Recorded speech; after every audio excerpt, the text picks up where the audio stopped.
Hello दोस्तों, सभी को नमस्कार।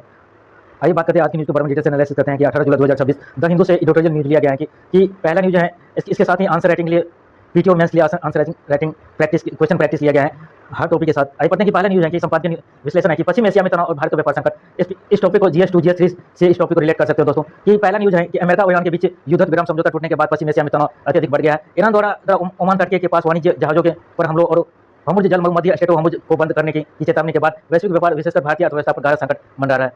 परीक्षा के लिए मुख्य बिंदु है कि आयातित मुद्रास्फीति इंपोर्टेड इन्फ्लेशन भारत अपनी आवश्यकता का लगभग 90% कच्चा तेल आयात करता है। इस तनाव के कारण वैश्विक तेल की कीमतें बढ़ने से देश में खुदरा मुद्रास्फीति या रिटेल इन्फ्लेशन बढ़ने का खतरा है। और व्यापार मार्ग में व्यवधान हमुज जल मध्य और ओमान तट के पास और सुरक्षा के कारण परिवहन या माल ढुलाई की लागत या शिपिंग कॉस्ट में भारी वृद्धि हुई है। रुपये पर दबाव कच्चे तेल के महंगे होने से भारत का चालू खाता घाटा या CAD बढ़ेगा, जिससे डॉलर के मुकाबले भारतीय रुपया कमजोर हो सकता है। कि राष्ट्रीय समाचार जम्मू कश्मीर को पूर्ण राज्य का दर्जा देने की मांग GS2 राज्य व्यवस्था से इस टॉपिक को जोड़ सकते हैं दोस्तों। मुख्य समाचार में पृष्ठभूमि क्या है कि संपादकीय से लिया गया। केंद्र सरकार ने जम्मू और कश्मीर को जल्द से जल्द पूर्ण राज्य का दर्जा बहाल करने के वादे को पूरा करने की बात कही गई है। लोकतांत्रिक प्रक्रिया को मजबूत करने और क्षेत्रीय अस्थिरता के लिए इसे एक अनिवार्य कदम बताया गया है। कि परीक्षा के मुख्य बिंदु हैं कि संवैधानिक संघवाद फेडरलिज्म केंद्र शासित प्रदेश को पुनः राज्य का दर्जा देना भारतीय संघवाद के सिद्धांतों को सुदृढ़ करता है।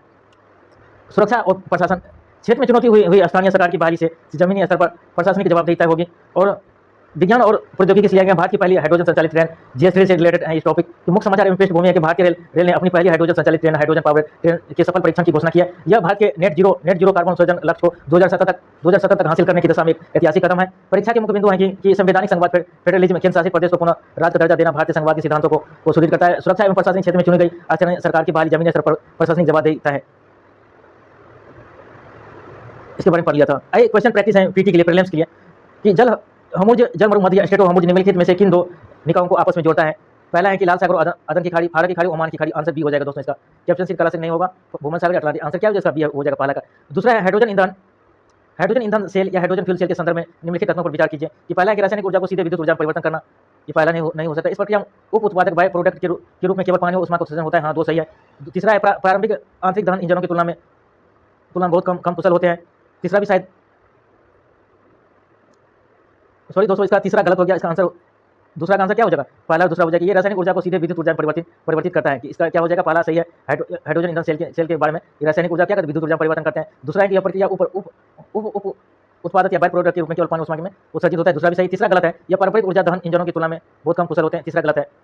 दो का व्याख्या पढ़ते हैं कि पहला तो इंजन सेल पारंपरिक दहन इंजनों की तुलना में अधिक कुशल होते हैं। कि क्या होते हैं कि पारंपरिक दहन इंजनों की तुलना में अधिक कुशल होते हैं क्योंकि वे ऊर्जा को ऊष्मा के बजाय सीधे बिजली में बदलते हैं। कि इसमें पारंपरिक ऊर्जा से क्या होते हैं दोस्तों? अधिक कुशल होते हैं। उसमें क्या तीन में क्या बोला गया कि कम कुशल होते हैं? जैसे ये गलत है। अधिक कुशल होते हैं कि पारंपरिक दहन इंजनों की तुलना में अधिक कुशल होते हैं क्योंकि ये ऊर्जा को ऊष्मा के बजाय सीधे बिजली में परिवर्तन कर देते हैं। पहला सही है। फारस की खाड़ी और ओमान की खाड़ी हमुज जलमार्ग मध्य वैश्विक तेल आपूर्ति के लिए सबसे महत्वपूर्ण रणनीतिक जलमार्ग में से एक है। आई मेंस के लिए क्वेश्चन प्रैक्टिस है कि GS3 से अर्थव्यवस्था एवं अंतर्राष्ट्रीय संबंध से इस टॉपिक को जोड़ सकते हो। कि पश्चिमी एशिया में बढ़ता भू राजनीतिक तनाव सीधे तौर पर भारत की व्यापारिक आर्थिक अस्थिरता माइक्रो इकोनॉमिक स्टेबिलिटी को प्रभावित करता है। हालिया घटनाओं के आलोक में इस कथन का परीक्षण कीजिए तथा भारत के पास उपलब्ध नीतिगत विकल्पों पर चर्चा कीजिए। 250 शब्द 15 अंक का है। आइए इस क्वेश्चन का मॉडल आंसर देखते हैं। कैसे इस आंसर को पहले एक मॉडल आंसर के रूप में तैयार करेंगे, उसके बाद पूरा डिटेल से आंसर पढ़ेंगे। कि पहला मॉडल आंसर देखते हैं कि सबसे पहले भूमिका में क्या लिखेंगे। अमेरिका और ईरान का तनाव और हमुज जल संकट का संक्षिप्त का विवरण देते हुए इस आंसर को पहले इंट्रो में लिखेंगे। मुख्य बॉडी में क्या लिखेंगे? मुख्य भाग में भारतीय अर्थव्यवस्था पड़ने वाले प्रभाव के बिंदु में लिखेंगे। उस पर कच्चे तेल की बढ़ती कीमतों के कारण क्या आयातित मुद्रास्फीति उस के बारे में लिखेंगे। और दूसरा लिखेंगे रुपये का अवमूल्यन चालू घाटा पर प्रभाव, इसके बारे में लिखेंगे। और तीसरा में लिखेंगे व्यापार मार्गों में व्यवधान और लॉजिस्टिक लागत में वृद्धि लिखेंगे। उसके बाद नीतिगत विकल्प क्या हो सकते हैं इसके बारे में लिखेंगे। कि रणनीतिक तेल भंडार SPR का उपयोग, कच्चे तेल के आयात स्रोतों को विविधीकरण और नवीकरणीय ऊर्जा जैसे हाइड्रोजन मिशन पर निर्भरता बढ़ाना होगा। और निष्कर्ष में क्या देंगे कि एक संतुलित या भविष्योन्मुखी या फ्यूचरिस्टिक निष्कर्ष प्रस्तुत करेंगे। आइए इसका मेन आंसर देखते हैं, पढ़ते हैं। इसका मेन आंसर ये हो जाएगा कि दोस्तों कि पश्चिम एशिया में बढ़ता भू राजनीतिक तनाव विशेष रूप से अमेरिका ईरान गतिरोध या हमुज जल मध्य स्टेट हमुज संकट वैश्विक ऊर्जा सुरक्षा के लिए एक बड़ा खतरा है। विश्व का लगभग 5वां हिस्सा तेल इसी मार्ग से गुजरता है। विश्व की कितना भाग? 205वां। इसका इसे याद रखना। भारत अपनी तेल आवश्यकताओं का लगभग 85% आयात करता है, इसी मार्ग से करता है, जिससे इस क्षेत्र की अस्थिरता भारत की व्यापक आर्थिक स्थिरता माइक्रो इकोनॉमिक स्टेबिलिटी को सीधे प्रभावित करते हैं। क्या कहते हैं? माइक्रो इकोनॉमी को सीधे प्रभावित करना है दोस्तों। कि भारतीय अर्थव्यवस्था पर क्या प्रभाव पड़ने वाला है? कि कच्चे तेल की बढ़ती कीमतें पश्चिम एशिया में तनाव से वैश्विक बाजार में कच्चे तेल या क्रूड ऑयल की कीमतें तेजी से बढ़ती हैं, जिससे भारत में आयातित मुद्रास्फीति या इंपोर्ट इन्फ्लेशन का खतरा पैदा होता है। घरेलू स्तर पर वस्तुओं के दाम बढ़ते हैं। घरेलू स्तर और चालू खाता घाटा CAD पर दबाव। महंगे तेल आयात के कारण भारत का व्यापार घाटा चौड़ा हो जाता है। कि क्या होता है? घाटा चौड़ा हो जाता है, जिससे जिससे चालू खाता घाटा या सीएटी पर सीधा नकारात्मक असर पड़ता है। रुपये का अवमूल्यन, विदेशी मुद्रा डॉलर की मांग बढ़ने से अंतर्राष्ट्रीय बाजार में भारतीय रुपया कमजोर होता है, जिससे अन्य आयातित सामान भी महंगे हो जाते हैं। कि व्यापार मार्गों में व्यवधान क्या होते हैं कि होमो जल मरुमत या लाल सागर जैसे महत्वपूर्ण जलमार्ग में सुरक्षा संकट से जहाजों को लंबे मार्ग अपनाने पड़ते हैं, जिससे लॉजिस्टिक लागत और बीमा प्रीमियम में भारी वृद्धि हो जाती है। कि क्या होता है दोस्तों, जब भी ये जल मरुमत ये बंद हो जाते हैं कि तो उसके कारण क्या होते हैं, इसके कारण एक ही रास्ता बचते हैं जो लाल सागर और महत्वपूर्ण जलमार्ग से सुरक्षा संकट से जहां जहाजों को लंबे मार्ग अपनाने पड़ते हैं, जिससे क्या होते हैं लॉजिस्टिक लागत और बीमा प्रीमियम में भारी वृद्धि हो जाती है। प्रवासियों से प्राप्त प्रेषण क्या है, रिमिटेंस क्या होता है प्रवासियों से। पश्चिम एशिया में रहने वाले लाखों भारतीय प्रवासियों की सुरक्षा दांव पर लगने के से भारत में आने वाले विदेशी रिमिटेंस के प्रभाव पर बुरा असर पड़ रहा है। कि विदेश से जो पैसा आता है दोस्तों, जो भारतीय प्रवासी हैं, जो रिमिटेंस पर पूरी तरह प्रभाव डालते हैं। कि भारत के पास उपलब्ध नीतिगत विकल्प क्या हो सकते हैं। नीतिगत विकल्प क्या हो सकते हैं भारत के पास। रणनीतिक तेल भंडारों का उपयोग। भारत संकट के समय कच्चे तेल की कीमती कमी से निपटने के लिए विशाखापट्टनम और मैंगलोर और पादुर में स्थित अपने रणनीतिक पेट्रोलियम भंडारों को बुद्धिमत्ता से उपयोग कर सकता है। और आयात स्रोतों का विविधीकरण। तेल निर्माता को किसी एक क्षेत्र पर सीमित न रखकर रूस, अफ्रीका और लैटिन अमेरिका दोनों देशों से कच्चे तेल का आयात को और अधिक बढ़ाना चाहिए। और नवीनीकरणीय ऊर्जा का और बदलाव। राष्ट्रीय hydrogen mission, national green hydrogen mission और सौर ऊर्जा जैसे नवीनीकरणीय स्रोतों पर निर्भरता बढ़ाकर जीवाश्म ईंधन फॉसिल फ्यूल की आवश्यकता को धीरे धीरे कम करता है। कि क्या करता है कि दोस्तों, जब भी हम लोग राष्ट्रीय हरित मिशन और सौर ऊर्जा जैसे नवीनीकरणीय स्रोतों पर निर्भरता बढ़ाकर जीवाश्म ईंधन या फॉसिल फ्यूल की आवश्यकता को धीरे धीरे क्या करते हैं, कम करते हैं। वैकल्पिक मार्ग क्या होते हैं। आपूर्ति श्रृंखला को सुरक्षित रखने के लिए भारत मध्य यूरोप या आर्थिक गलियारों एमईसी और अंतर्राष्ट्रीय उत्तर दक्षिण परिवहन गलियारों आईएनएसटीसी जैसे रणनीतिक मार्गों को तेजी से विकसित करना आवश्यक है। कि निष्कर्ष में क्या हो सकता है कि पश्चिम एशिया का संकट भारत की आर्थिक संप्रभुता के लिए एक निरंतर चुनौती है। इससे निपटने के लिए भारत को अपनी ऊर्जा कूटनीति को मजबूत करते हुए रणनीतिक विविधीकरण और घरेलू नवीनीकरणीय ऊर्जा क्षमता को युद्ध स्तर पर बढ़ाना होगा। और एक आत्मनिर्भर और ऊर्जा सुरक्षित भारत ही भविष्य के लिए ऐसे वैश्विक भू राजनीतिक झटकों को सहने में पूरी तरह सक्षम हो सकेगा। द हिंदू से लिया गया कि पॉलिटिकल गवर्नेंस लिया गया जीएस पेपर 2 से जुड़े मुद्दे का यूपीएससी और पीसीएस के दृष्टिकोण से लिया गया। आइए पढ़ते हैं इस न्यूज़ के बारे में। पहला न्यूज़ है मुख्य समाचार कि हंगर स्ट्राइक भूख हड़ताल जीवन का अधिकार है और राज्य का कर्तव्य है। इस जीएस 2 राज्यव्यवस्था जो न्यायपालिका से जोड़ सकते हो कि हंगर स्ट्राइक भूख हड़ताल जीवन का अधिकार और राज्य का कर्तव्य है। कि पृष्ठभूमि देखते हैं कि क्यों चर्चा में। समाज कार्यकर्ता सोनम वांगचुक की भूख हड़ताल या जंतर मंतर के 20वें दिन दिल्ली उच्च न्यायालय ने उनकी बिगड़ती सेहत पर चिंता जताते हुए नियमित चिकित्सा निगरानी और रेगुलर मेडिकल मॉनिटरिंग के आदेश दिया है। और सर्वोच्च न्यायालय के पुराने फैसलों का हवाला देते हुए समझौता में यह स्पष्ट किया है कि असहमति के अधिकार राइट टू डिसेंट को बाधित किए बिना किसी भी नागरिक के जीवन की रक्षा करना राज्य का पैतृक कर्तव्य या पैटर्नलिस्टिक ड्यूटी ऑफ केयर है। कि यूपीएससी के लिए मुख्य बिंदु क्या है कि अनुच्छेद 21 बनाम विरोध का अधिकार। कि भारतीय संविधान का अनुच्छेद 21 राइट टू लाइफ सम्मानजनक जीवन का अधिकार देता है। और न्यायालय के अनुसार शांतिपूर्ण ढंग से भूख हड़ताल करना अभिव्यक्ति असहमति का हिस्सा है, लेकिन राज्य किसी व्यक्ति को मरने के लिए नहीं छोड़ सकता है। न्याय के हस्तक्षेप किया कि दिल्ली उच्च न्यायालय ने टिप्पणी की है कि केवल चिकित्सा संकेतों की निगरानी करना ही लोकतंत्र का काम नहीं, बल्कि नागरिकों की जायज मांगों को सुनना भी लोकतांत्रिक संस्थानों की जिम्मेदारियां हैं। कि फोर्स फंडिंग क्या है कि बलपूर्वक भोजन कराना का मुद्दा क्या है। जब किसी अनशनकारी का जीवन गंभीर संकट में हो तो राज्य के पास जीवन बचाने के लिए चिकित्सक हस्तक्षेप जैसे ड्रिप या ट्यूब के जरिए भोजन देना करने का अधिकार और कर्तव्य दोनों होता है, ताकि आत्महत्या या मृत्यु को रोका जा सके। प्रशासनिक एवं गवर्नेंस मुद्दा क्या है कि दूसरा क्वेश्चन है सेमीकंडक्टर मिशन या प्रशासनिक लेवरेज या जीएस पेपर 2 सरकारी नीतियों व हस्तक्षेप पृष्ठभूमि एवं चर्चा में क्यों है। कि ये भी संपादकीय न्यूज है प्रोमाइज ऑफ चिप्स में भारत सेमीकंडक्टर मिशन IISM के दूसरे चरण फेज 2 की प्रशासनिक और रणनीतियों की चुनौतियों पर चर्चा की गई। उन्नत अर्थव्यवस्था के पास अधिक समाधान होने के कारण वे वैश्विक प्रतिभाओं को आकर्षित कर रही हैं, जिससे भारत के लिए अपनी प्रशासनिक और नीतिगत क्षमता का लाभ उठाना आवश्यक हो गया है। और यूपीएससी के लिए मुख्य बिंदु क्या है कि ब्रेन ड्रेन प्रतिभा पलायन रोकना। दशकों से भारत की तकनीकी प्रतिभाएं पश्चिमी देशों के विकास में योजना देती रही है। और इस नीतिगत या खामी को सुधारने के लिए सरकार को घरेलू विनिर्माण परिस्थितियों तंत्र इकोसिस्टम को प्रशासनिक रूप से सुदृढ़ करना होगा। और रणनीतिक निवारण स्ट्रेटेजिक लेवरेज सेमीकंडक्टर चिप्स की वैश्विक मूल्य श्रृंखला ग्लोबल वैल्यू में भारत की मजबूती की नीतिगत स्वायत्ता या स्ट्रेटेजिक ऑटोनॉमी को बढ़ाएगी। प्रीलिम्स के लिए प्रैक्टिस क्वेश्चन है कि पहले कि भारतीय संविधान के अंतर्गत असहमति के अधिकार राइट टू डिसेंट के मूल रूप से किस अनुच्छेद के तहत है। कि अनुच्छेद बी हो जाएगा इसका आंसर दोस्तों, अनुच्छेद 19A और अनुच्छेद 21, इसका आंसर क्या हो जाएगा बी। और समिति का अधिकार अभिव्यक्ति की स्वतंत्रता अनुच्छेद 19A और जीवन का व्यक्तिगत स्वतंत्रता के अधिकार अनुच्छेद 21 का एक अभिन्न है। क्या है कि अभिव्यक्ति का स्वतंत्रता 19A के दिखा गया और जीवन व व्यक्तिगत स्वतंत्रता जीवन या व्यक्तिगत स्वतंत्रता अधिकार किसे लिया गया है कि अनुच्छेद 21 का और अभिव्यक्ति स्वतंत्रता अनुच्छेद 19A का। तो दूसरा क्वेश्चन है कि मानवाधिकारों और न्यायपालिका के संदर्भ में राज्य के पैतृक कर्तव्य या पैटर्नलिस्टिक ड्यूटी ऑफ केयर का सबसे सटीक अर्थ क्या होता है। कि नागरिकों की निजी संपत्तियों पर नियंत्रण, किसी नागरिक के विरोध प्रदर्शन के अधिकार या सम्मान करते हुए उनके जीवन की रक्षा के लिए आवश्यक कदम उठाना। आंसर इसका भी क्या हो जाएगा बी हो जाएगा आंसर दूसरा का भी। कि न्यायपालिका के अनुसार यदि कोई व्यक्ति शांतिपूर्ण अनशन पर है तो राज्य का यह दायित्व होता है कि वह उसके लोकतांत्रिक अधिकार को दबाए बिना उसके जीवन को बचाने के लिए चिकित्सा निगरानी जैसी व्यवस्था सुनिश्चित करें।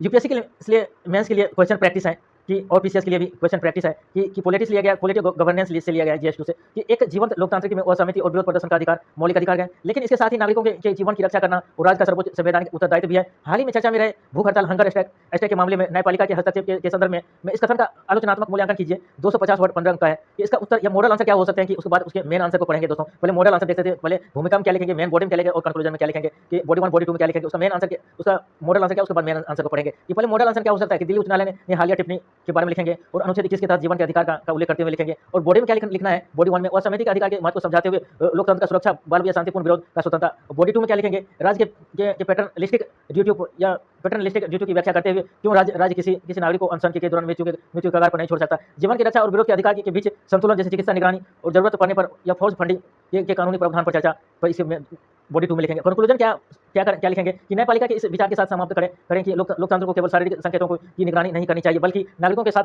रचनात्मक संवाद या डायलॉग को भी स्थापित करना चाहिए। आइए मेन आंसर पढ़ते हैं इसके बारे में, कि इंट्रो, बॉडी और कंक्लूजन पढ़ते हैं इसका मॉडल मेन आंसर। कि हाल ही में दिल्ली उच्च न्यायालय ने एक भूख हड़ताल, हंगर स्ट्राइक के मामले में सुनवाई के दौरान यह महत्वपूर्ण टिप्पणियां की कि राज्य का यह सर्वोच्च संवैधानिक उत्तरदायित्व है कि वो किसी नागरिक को अनशन के दौरान मरने ना दे, और भारतीय संविधान का अनुच्छेद 21 प्रत्येक व्यक्ति को सम्मानजनक जीवन का अधिकार देता है। और न्यायपालिका के अनुसार जीवन के इस अधिकार की रक्षा करना राज्य की पितृसत्तात्मक जिम्मेदारी या पैटर्नलिस्टिक ड्यूटी है, जो नागरिक के विरोध प्रदर्शन के अधिकार से ऊपर है।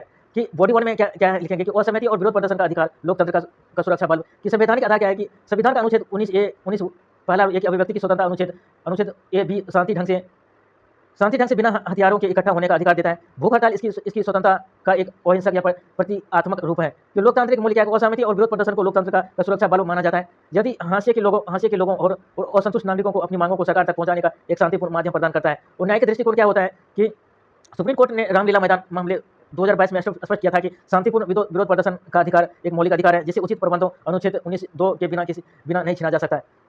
बॉडी 2 में क्या है कि राज्य की पितृसत्तात्मक ड्यूटी है, कि पैटर्नलिस्टिक ड्यूटी है, कि संतुलन की आवश्यकता है, कि जीवन की रक्षा सर्वोपरि है, कि राज केवल कानून व्यवस्था बनाए रखने वाली संस्था नहीं है, बल्कि नागरिकों की संरक्षण भी। यदि कोई नागरिक भूख हड़ताल के कारण मृत्यु के कगार पर पहुंच जाता है तो राज्य मूक दर्शक नहीं रह सकता। और आत्महत्या की बनाम विरोध, कानूनी दृष्टि जैसे ज्ञान कोर बनाम पंजाब राज्य मामले में यह स्थापित है कि जीने के अधिकार में मरने का अधिकार शामिल नहीं है। कि भूख हड़ताल पर जब आत्मविनाश का रूप ले लेती है तो राज्य को हस्तक्षेप अनिवार्य हो जाता है। कि संतुलन के कानूनी उपाय क्या है, चिकित्सक निगरानी, मेडिकल मॉनिटरिंग, कि अनशनकारियों के स्वास्थ्य संकेतों जैसे पल्स से शुगर लेवल की लगातार जांच करना, और बलपूर्वक भोजन या फोर्स फीडिंग, जब व्यक्ति की चेतना लुप्त होने लगे तो काम करना बंद कर दे तो कानूनी और चिकित्सक प्रोटोकॉल के तहत फोर्स फीडिंग या ड्रिप के जरिए जीवन बचाना राज्य का वैध अधिकार बन जाता है। कि आलोचनात्मक मूल्यांकन क्या है, क्रिटिकल एवल्यूशन, हालांकि राज्य हस्तक्षेप जीवन बचाने के लिए जरूरी है, कि लेकिन कभी-कभी इसका उपयोग असहमति की आवाज को दबाने या विरोध प्रदर्शन को उस समय से पहले समाप्त करने के लिए एक राजनीतिक उपकरण के रूप में भी किया जाता है। कि केवल फोर्स फीडिंग कर देना समस्या का समाधान नहीं है, बल्कि यह नागरिक के शारीरिक स्वच्छता या बॉडीली ऑटोनॉमी के अधिकार को भी सीमित करता है। कंक्लूजन में क्या लिखेंगे कि न्यायपालिका का यह मत अत्यंत व्यवहारिक है कि राज्यों को केवल प्रदर्शनकारियों के शारीरिक संकेतों जैसे ब्लड प्रेशर या पल्स की निगरानी तक सीमित नहीं रखना चाहिए। एक परिपक्व लोकतंत्र में राज्य को केवल प्राण रक्षक की भूमिका निभाने के बजाय अनशनकारियों की निगरानी के साथ साथ रचनात्मक और संवेदनशील संवाद या डायलॉग की स्थापित करना चाहिए, ताकि ऐसी नौबत ही ना आए जहां जीवन और अधिकारों के दूसरे के विपरीत खड़े हो जाए। आइए अगला पढ़ते हैं, अगला द हिंदू से भी लिया, इकोनॉमिक्स से लिया गया, जीएस पेपर 3 से पीएससी और यूपीएससी से भी इस टॉपिक को जोड़ सकते हैं। कि अगला है कि न्यूज़ क्या है कि मुख्य समाचार की पश्चिम एशिया संकट की अनिश्चित मानसून और भारतीय विकास दर जोखिम, जीएस पेपर 3 भारतीय अर्थव्यवस्था से। कि पृष्ठभूमि चर्चा में क्यों है, इसका देखते हैं कि भारतीय रिजर्व बैंक आरबीआई के गवर्नर संजय मल्होत्रा ने डीडी न्यूज़ को दिए गए साक्षात्कार में चेतावनी दी है कि पश्चिम एशिया का संकट, वेस्ट एशिया क्राइसिस और अनिश्चित अनसर्टेन मानसून भारतीय आर्थिक विकास दर के लिए 2 सबसे बड़े जोखिम है। उन्होंने बताया कि मजबूत व्यापक आर्थिक बुनियादी सिद्धांतों, माइक्रो इकोनॉमिक फंडामेंटल्स के कारण पिछले वित्तीय वर्ष में भारत की विकास दर 7.7% रही थी, लेकिन आगामी महीनों में वैश्विक अनिश्चितताओं से सतर्क रहने की आवश्यकता है। यूपीएससी के लिए मुख्य बिंदु क्या है कि व्यापक आर्थिक स्थिरता, माइक्रो इकोनॉमिक स्टेबिलिटी, पिछले कुछ वर्षों में लगातार 7% से अधिक वृद्धि दर्ज करने के बावजूद वैश्विक संघर्षों के कारण कच्चे तेल की कीमतों में उतार चढ़ाव या भारतीय राजकोषीय घाटे, फिस्कल डिफिसिट और चालू खाता घाटे सीएडी को प्रभावित कर सकता है। कि आयातित मुद्रा स्फूर्ति क्या है, कि इंपोर्टेंट इन्फ्लेशन क्या है, कि पश्चिम एशिया में भू राजनीतिक तनाव सीधे तौर पर वैश्विक आपूर्ति श्रृंखला और ऊर्जा लागत को प्रभावित करता है, जिससे भारत में ईंधन या लॉजिस्टिक की लागत बढ़ सकती है। और कृषि और ग्रामीण मांग क्या है कि अनिश्चित कमजोर मानसून सीधे तौर पर खरीफ फसलों के उत्पादन और ग्रामीण अर्थव्यवस्था में मांग को प्रभावित करता है, जिससे खाद्य मुद्रास्फीति या फूड इन्फ्लेशन का खतरा बढ़ जाता है। नीतिगत मुद्दा क्या है कि भारत सेमीकंडक्टर मिशन ISM का द्वितीय चरण, जीएस पेपर 3 निर्माण एवं प्रौद्योगिक नीतियां क्या है, कि पृष्ठभूमि एवं चर्चा में क्यों, कि द हिंदू के संपादकीय या प्रोमाइज ऑफ चिप्स में भारत सेमीकंडक्टर मिशन ISM के फेज 2 की रणनीतिक और आर्थिक चुनौतियों की विश्लेषण किया गया है। सेमीकंडक्टर विनिर्माण में अग्रणी बनने के दौर में भारत की विकसित अर्थव्यवस्था की सब्सिडी नीतियों और वैश्विक स्तर पर प्रतिभाओं को आकर्षित करने की चुनौती का सामना करना पड़ रहा है। और यूपीएससी के लिए मुख्य बिंदु क्या है कि घरेलू परिस्थितियों की तंत्र इकोसिस्टम भारत को चिप्स निर्माण या फैब्रिकेशन के साथ साथ असेंबली या परीक्षण मार्किंग और पैकेजिंग ATMP सुविधाओं को मौजूद करने के लिए भारतीय पूंजी निवेश की आवश्यकता है। रणनीतिक सहायता की इलेक्ट्रॉनिक्स वस्तुओं और ऑटोमोबाइल उद्योगों के सेमीकंडक्टर चिप्स निर्माता कम करना भारत की आर्थिक और तकनीकी समृद्धता के लिए अनिवार्य है। कि तीसरा है कि रोजगार एवं श्रम बल 2030 तक भारत की गीग इंटरनेट कार्यबल में वृद्धि, GS3 और समावेशी विकास व रोजगार। पृष्ठभूमि के चर्चा में क्यों है कि बेंगलुरु स्थित की शोध फर्म रेडसीर की एक हालिया रिपोर्ट के अनुसार भारत का गीग इंटरनेट कार्यबल गीग वर्कफोर्स वर्ष 2030 तक बढ़कर 17 से 21 मिलियन 1.7 से 2.1 करोड़ तक होने की संभावना है। यूपीएससी के लिए मुख्य बिंदु क्या है कि श्रम बाजार का औपचारिक फॉर्मेलाइजेशन ऑफ लेबर, गीग इकोनॉमिक जैसे डिलीवरी या पार्टनर्स या फ्रीलांसर या डिजिटल प्लेटफॉर्म वर्कर तेजी से बढ़ रही है, लेकिन इनके पास पारंपरिक रोजगार की तरह का सामाजिक सुरक्षा सोशल सिक्योरिटी का अभाव है। सामाजिक सुरक्षा संहिता 2020 की रिपोर्ट रेखांकित करती है कि सरकार को गीग श्रमिकों के लिए स्वास्थ्य बीमा, भविष्य निधि और न्यूनतम मजदूरी सुनिश्चित करने के लिए नीतियों को कड़ाई से लागू करना होगा। प्रीलिम्स के लिए क्वेश्चन प्रैक्टिस है कि प्रीलिम्स के लिए भारतीय रिजर्व बैंक RBI के संदर्भ में निम्नलिखित तत्वों पर विचार कीजिए। कि पहला है कि जुलाई 2026 स्थित अनुसार संजय मल्होत्रा भारतीय रिजर्व बैंक के वर्तमान गवर्नर है। रिजर्व बैंक मौद्रिक नीति समिति MPC माध्यम से देश में खुदरा मुद्रास्फीति को निर्यात करने का कार्य करता है। कि कच्चे तेल की वैकल्पिक कीमतों में वृद्धि होने से भारत के चालू खाता घाटे CD पर कोई विपरीत प्रभाव नहीं पड़ता है। इसका मेरे ख्याल से तीसरा गलत हो जाएगा दोस्तों। इसका आंसर क्या हो जाएगा? दूसरा केवल 2 ही आंसर होगा, केवल B आंसर ही होगा, दूसरा और तीसरा हो जाएगा आंसर। क्या हो जाएगा? पहला का दूसरा और तीसरा हो जाएगा, पहला नहीं होगा दोस्तों। कि भारतीय रिजर्व बैंक RBI के संदर्भ में निम्नलिखित तत्वों पर विचार कीजिए कि इसका दूसरा और तीसरा रिजर्व बैंक मौद्रिक नीति समिति MPC माध्यम से देश में खुदरा मुद्रास्फीति को नियंत्रित करने का कार्य करता है। तीसरा हो जाएगा कच्चे तेल की वैश्विक कीमतों में वृद्धि होने से भारतीय चालू खाता CAD पर कोई विपरीत प्रभाव नहीं पड़ता। इसका आंसर दूसरा तीसरा हो जाएगा। पहला गलत है। जुलाई में स्थित अनुसार के मल्होत्रा रिजर्व बैंक वर्तमान गवर्नर है, ये पहला गलत हो जाएगा। यहाँ पर दूसरा आंसर देखते हैं। पहला का आंसर कि पहला के आंसर क्या है कि सॉरी दोस्तों, पहला का आंसर 1 और दूसरा हो जाएगा। पहला का आंसर 1 पहला और दूसरा हो जाएगा। कि तीसरा गलत है दोस्तों। पहले भी मैं बोल रहा था कि तीसरा गलत है दोस्तों, देखने में गलती हुई। कि कच्चे तेल के वैश्विक मामलों में वृद्धि होने पर भारत की घरेलू खाद्य घाटे पर कोई भी प्रभाव नहीं पड़ता है दोस्तों। ये तीसरा गलत हो जाएगा। इसका आंसर क्या है? पहला और दूसरा हो जाएगा। कि तीसरा कथन गलत है क्योंकि भारत कच्चे तेल का एक बड़ा आयात है, आयातक है, इसलिए वैश्विक कीमतों में वृद्धि होने पर आयात बिल पर प्रभाव पड़ता है। आयात बिल क्या होता है? बढ़ जाता है। जैसे चालू खाता घाटा क्या होता है? बढ़ जाता है। इसका आंसर क्या हो जाएगा? तो पहला का आंसर पहला और दूसरा हो जाएगा दोस्तों। कि जुलाई में 2026 की स्थिति के अनुसार संजय मल्होत्रा क्या है? भारतीय रिजर्व बैंक के वर्तमान गवर्नर है। सो याद रखना तीसरा गलत हो जाएगा। रिजर्व बैंक मौद्रिक नीति समिति MPC के माध्यम से देश में खुदरा मुद्रास्फीति को नियंत्रण करने का कार्य करता है। दूसरा पद है गीग इकोनॉमी के संदर्भ में निम्नलिखित तत्वों पर विचार कीजिए। कि गीग इकोनॉमी के कि यह पूरी तरह से कृषि क्षेत्र पर आधारित पारंपरिक अर्थव्यवस्था पर पहला गलत हो जाएगा। यह एक ऐसी श्रम बाजार प्रणाली जिसमें कंपनियों द्वारा अस्थायी कर्मचारियों के साथ या स्थान पर अल्पकालिक अनुबंधन या स्वतंत्र ठेकेदारी फ्रीलांस को काम पर रखा जाता है। इसका आंसर क्या हो जाएगा? B हो जाएगा आंसर दोस्तों। इसका B हो जाएगा। गीग इकोनॉमी को अल्पकालिक अनुबंधन या फ्रीलांस या डिजिटल प्लेटफॉर्म आधारित कार्य जैसे जोमेटो या ओला या ड्राइवर आदि शामिल होते हैं। इसका आंसर क्या हो जाएगा? गीग इकोनॉमी का B हो जाएगा। आइए मेंस के लिए क्वेश्चन प्रैक्टिस, UPSC और PCS के लिए क्वेश्चन प्रैक्टिस देखते हैं कि GS3 से भारतीय अर्थव्यवस्था रोजगार से लिया गया है। कि भारत में तेजी से बढ़ते गीग इकोनॉमी रोजगार के नए अवसर को पैदा कर रही है, लेकिन इसके साथ ही यह श्रमिकों की सामाजिक सुरक्षा के मोर्चों पर एक गंभीर चुनौती भी प्रस्तुत कर रही। समीक्षा कीजिए। 225 शब्द और 15 अंक है। तो उत्तर की संरचना, पहले मॉडल आंसर देते हैं इसका। कि मॉडल आंसर क्या हो सकता है? पहले इंट्रो में क्या लिखेंगे? रेडसीर की हालिया रिपोर्ट का हमला देते हुए कि बताएं कि 2030 तक भारत की गीग कार्यबल या 17 से 21 बिलियन तक पहुंचने का अनुमान, इसका व्याख्या करेंगे इंट्रो में। बॉडी 1 में क्या लिखेंगे? रोजगार सृजन, युवाओं को महिलाओं के लिए काम में लचीला, फ्लेक्सिबिलिटी और डिजिटल अर्थव्यवस्था को मिलने वाले को बढ़ावा को रेखांकित करते हैं। बॉडी 2 में क्या लिखेंगे? कि चुनौतियां लिखेंगे। बॉडी 1 में लाभ लिखेंगे, बॉडी 2 में चुनौतियां लिखेंगे। कि नियमित वेतन का अभाव और स्वास्थ्य एवं दुर्घटना बीमा जैसे सामाजिक सुरक्षा की कमी और नौकरी की अनिश्चितता, जॉब इनसिक्योरिटी पर चर्चा। और आगे की वे फॉरवर्ड में क्या लिखेंगे? सामाजिक सुरक्षा संहिता 2020 की कोड ऑन सोशल सिक्योरिटी 2020 के प्रभावकारी यूनियन के नियोक्ताओं के द्वारा फंड में अनुसंधान और उनके कल्याणकारी के लिए डिजिटल पंजीकरण की आवश्यकता पर बल दे। इसके आगे की वे फॉरवर्ड में लिखे। आइए मेन आंसर देखते हैं इसका क्या हो जाएगा। कि हाल ही में आई रेडसीर की रिपोर्ट के अनुसार भारत का गीग वर्कफोर्स तेजी से बढ़ रहा है और वर्ष 2030 तक इसके 17 से 21 मिलियन 1.7 से 2.1 करोड़ तक पहुंचने का अनुमान है। और गीग इकोनॉमी से तात्पर्य एक ऐसी मुक्त बाजार प्रणाली से है जिसमें अस्थायी पद पर होते हैं। संगठनों के अल्पकालिक जुड़ाव के लिए स्वतंत्र श्रमिकों के फ्रीलांसर प्लेटफॉर्म वर्कर के साथ अनुबंधन करते हैं। यह व्यवस्था पारंपरिक नौकरी या मालिक के संबंधों को बदल रही है। बॉडी 1 में क्या लिखेंगे?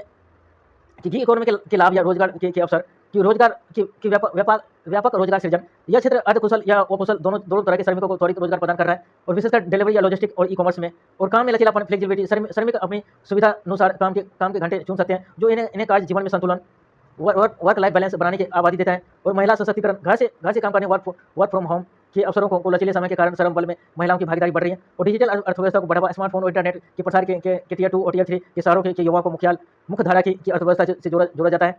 कि बॉडी टू में देखेंगे सामाजिक सुरक्षा मोर्चों पर चुनौतियाँ कि विनियमित वेतन का अभाव, घी के श्रमिकों की जो आय निश्चित नहीं होती है, यह बुरी तरह से बाजार की मांग और ऑर्डर की संख्या और एल्गोरिथम पर निर्भर करती है। सामाजिक सुरक्षा के अभाव इन्हें पारंपरिक या कर्मचारियों की तरह स्वास्थ्य बीमा, भविष्य निधि, पीएफ और पेंशन संवैधानिक अवकाश, पेड लेवल जैसी बुनियादी सुविधा नहीं मिलती है। कि नौकरी की अनिश्चितता, जॉब इनसिक्योरिटी की कंपनियां बिना किसी पूर्व नोटिस या ठोस कारण के श्रमिकों को प्लेटफॉर्म से डीएक्टिवेट या हटा कर देती है, जिससे उनकी आजीविका संकट में आ जाती है। कि विधिक परिभाषा का अभाव, अधिकांश कानूनों में इन्हें स्वतंत्र ठेकेदार माना जाता है, जिससे ये पारंपरिक श्रम कानूनों के दायरे से बाहर हो जाते हैं। आगे की राह क्या लिखेंगे, आगे की राह कि सामाजिक सुरक्षा संहिता 2020 का प्रभावी कार्यान्वयन क्या है कि इस संहिता के तहत गीग या प्लेटफॉर्म वर्कर के लिए सामाजिक सुरक्षा योजना के प्रावधान को जमीन पर सख्ती से लागू किया जाना चाहिए और नियोक्ता को अंशदान या एग्रीगेट कंपनियों जैसे जोमेटो या स्विगी, ओला को अपने मुनाफे का एक निश्चित हिस्सा 1 या 2% गीग श्रमिकों को कल्याण कोर्स या वेलफेयर फंड में जमा करने के लिए बात किया जाएगा। डिजिटल पंजीकरण और डेटाबेस ई श्रम जैसे पोर्टलों पर सभी गीग श्रमिकों को अनिवार्य पंजीकरण हो ताकि उन तक सरकारी लाभ सीधे पहुंच सके। और जैसे राजस्थान सरकार का गीग वर्कर एक्ट। शिकायत निवारण तंत्र क्या है, कंपनियों के भीतर श्रमिकों की समस्या को चुने उनको सुनिश्चित निकासन को रोकने के लिए एक पारदर्शी और स्वतंत्र फोरम होना चाहिए। निष्कर्ष में क्या लिखेंगे, भारत को $5 ट्रिलियन की अर्थव्यवस्था बनने और जनसांख्यिकी लाभांश डेमोग्राफिक डिविडेंड का पूरा उपयोग करने के लिए गीग इकोनॉमी को नजरअंदाज नहीं किया जा सकता है। हालांकि सतत विकास के लिए आर्थिक समृद्धि के साथ साथ श्रमिकों को कल्याण भी जरूरी है। सरकार, टेक प्लेटफॉर्म और नागरिक समाज को मिलकर एक ऐसा तंत्र बनाना होगा जहां लचीलेपन के साथ सामाजिक सुरक्षा का भी संतुलन हो। द हिंदू से लिया गया, एनवायरमेंट से लिया गया दोस्तों, पीसीएस यूपीएससी से इस न्यूज़ को, इस टॉपिक को जोड़ सकते हैं कि पहला न्यूज़ का टॉपिक है कि नेट जीरो सस्टेनेबिलिटी और ईएसजी एडॉप्शन। क्या है net zero sustainability and ESG की समाचार क्या है। टीवीएस ट्रेनिंग और एससी पोर्ट या तमिलनाडु ने चेन्नई में नेट जीरो सस्टेनेबिलिटी एक्सपो 2026 का आयोजन किया है कि इसका मुख्य उद्देश्य स्टार्टअप को बढ़ावा देना और उद्योगों में ईएसजी, इन्वायरमेंटल या सोशल गवर्नेंस मानकों को तेजी से लागू करना। पाठ्यक्रम क्या है कि इस टॉपिक को किस पे GS3 पर्यावरण प्रदूषण और क्षरण बुनियादी ढांचे से इस टॉपिक को जोड़ सकते हैं। तो मुख्य बिंदु क्या है, नेट जीरो इसका अर्थ वर्तमान में ग्रीन हाउस गैसों के उत्सर्जन और वातावरण से उनके अवशोषण जैसे कि वनीकरण या कार्बन कैप्चर द्वारा के बीच संतुलन बनाना। भारत ने 2070 तक नेट जीरो हासिल करने का संकल्प लिया है और ESG मानक कंपनियों के लिए पर्यावरण, इन्वायरमेंट, सामाजिक जिम्मेदारी, सोशल सुशासन, गवर्नेंस के आधार पर मूल्यांकन करने का एक वैश्विक ढांचा या टिकाऊ निवेश या सस्टेनेबल इन्वेस्टमेंट या आकर्षित करने के लिए अब एक अनिवार्य होता जा रहा है। कि अल नीनो का नवीकरणीय ऊर्जा पर प्रभाव, El Nino India clean energy की समाचार हालिया अध्ययनों के अनुसार अल नीनो के प्रभाव के कारण भारत के पवन या विंड या जल विद्युत हाइड्रो पावर उत्पादन में कमी दर्ज की गई। जनपति भारत की गैर जीवाश्म स्थापित क्षमता नॉन फॉसिल इंस्टॉलेड कैपेसिटी बढ़कर 283.46 गीगावाट है, जिसमें सौर ऊर्जा 150.26 गीगावाट और पवन ऊर्जा 56.09 गीगावाट शामिल हो गए हैं। लेकिन ग्रिड स्थिरता के लिए अभी भी कोयला या कोयल एक बड़ा सहारा बना हुआ है। पाठ्यक्रम से जुड़ा क्या है कि GS पेपर 3 भौगोलिक विशेषता अल नीनो और GS पेपर 3 ऊर्जा पर्यावरण से जोड़ सकती टॉपिक को। मुख्य बिंदु क्या है कि जलवायु परिवर्तन और सौर ऊर्जा अल नीनो कारण मानसून पैटर्न में बदलाव आता है, जिससे नदियों में जल भराव कम होता है और हाइड्रो पावर प्रभावित और हवा की गति धीमी हो जाती है। विंड पावर प्रभावित होते हैं। ग्रिड एकीकरण की चुनौती, दिन के समय और सौर ऊर्जा मांग का 24% हिस्सा पूरा करती है, लेकिन रात के समय मानसून के दौरान बिजली की कमी को पूरा करने के लिए भारत को बैटरी स्टोरेज और ग्रिड अपग्रेडेशन की सख्त जरूरत है। जम्मू कश्मीर की मानस बल झील में प्रवासी पक्षियों की वापसी। मानस बल लेक या माइग्रेटरी बर्ड से क्या है समाचार में, जम्मू कश्मीर के से गांधरबल जिले में स्थित मानस बल लेक में दुर्लभ प्रवासी पक्षियों की विभिन्न प्रजातियों जैसे mallard, white headed duck, Eurasian hippo आदि का आगमन दोबारा तेजी शुरू हो गया है। वुलर मानस बल विकास प्राधिकरण WMDA जहां जैविक विविधता संरक्षण के लिए बर्ड या वांछित फेस्टिवल का आयोजन कर रहा है। कि पाठ्यक्रम से जोड़ सकते हैं GS पेपर 3 जैव विविधता या संरक्षण से जोड़ सकते हैं। इसको याद रखना दोस्तों, इससे आपकी एग्जाम में जाता है। इसका नाम रखना जम्मू कश्मीर में के गांधरबल जिले में स्थित मानस बल झील लेक में, इसको याद रखना। तो पक्षी का नाम दिया गया है कि मेलार्ड, जो प्रजातियां पक्षी का mallard, white headed hook, Eurasian hippo आदि, इसका याद रखना। एग्जाम में डायरेक्ट आपसे एग्जाम में पूछा जा सकता है इसका नाम। कि इस टॉपिक को GS पेपर 3 जैव विविधता संरक्षण और से जोड़ सकते हो। PT फैक्ट देखेंगे नीचे कि मुख्य बिंदु क्या है, झील का विशेषता मानसबल झील को कोई नाम में दोस्तों गलत हो जाते हैं, माफ करना दोस्तों। कि होता है कि मानसबल झील को भारत की सबसे गहरी ताजे पानी की झील माना जाता है। यह पक्षियों के लिए एक अत्यंत महत्वपूर्ण आर्द्र भूमि या वेटलैंड्स निवास स्थान है। कि प्रीलिम्स के लिए प्रैक्टिस क्वेश्चन देखते हैं कि अल नीनो के संदर्भ में निम्नलिखित क्वेश्चन की कथनों पर विचार कीजिए। क्या बोला गया है कि अल नीनो के दौरान प्रशांत महासागर में भूमध्य क्षेत्र में समुद्र की सतह का तापमान असमान रूप से गर्म हो जाता है और भारत में अल नीनो के प्रभाव से न केवल कृषि बल्कि पवन, जल विद्युत, नवीकरणीय ऊर्जा के उत्पादन भी प्रतिकूल प्रभाव। इसका आंसर क्या हो जाएगा, दोनों हो जाएगा दोस्तों। इसका आंसर C हो जाएगा। ए का क्या हो जाएगा, C हो जाएगा। कि अल नीनो प्रशांत महासागर की एक गर्म जलधारा की घटना है द हिंदू की रिपोर्ट के मुताबिक यह मानसून और वायु के पैटर्न को बदलकर भारत में हाइड्रो पावर और विंड एनर्जी दोनों को प्रोत्साहित कर रही है। कि दूसरा क्वेश्चन है कि हाल ही में चर्चा में रही मनासबल झील कि मनासबल लेक भारत के किस राज्य केंद्र शासित प्रदेश में स्थित है? ये जम्मू कश्मीर हो जाएगा इसका आंसर। मनासबल या गांधरबल जिले में स्थित है, जम्मू कश्मीर में स्थित है मनासबल झील। इसको याद रखना दोस्तों, आपके एग्जाम में ये क्वेश्चन पूछे तो बहुत इंपॉर्टेंट है। मनासबल झील और गांधरबल जिले जम्मू कश्मीर में स्थित है, इसको याद रखना। मेंस के लिए, पीसीएस और यूपीएससी के लिए क्वेश्चन प्रैक्टिस है। पर्यावरण ऊर्जा के लिए जलवायु परिवर्तनशीलता, क्लाइमेट वेरिएबिलिटी जैसे अल नीनो की घटना, भारत की नवीकरणीय ऊर्जा लक्ष्यों की राह में तकनीकी को ढांचागत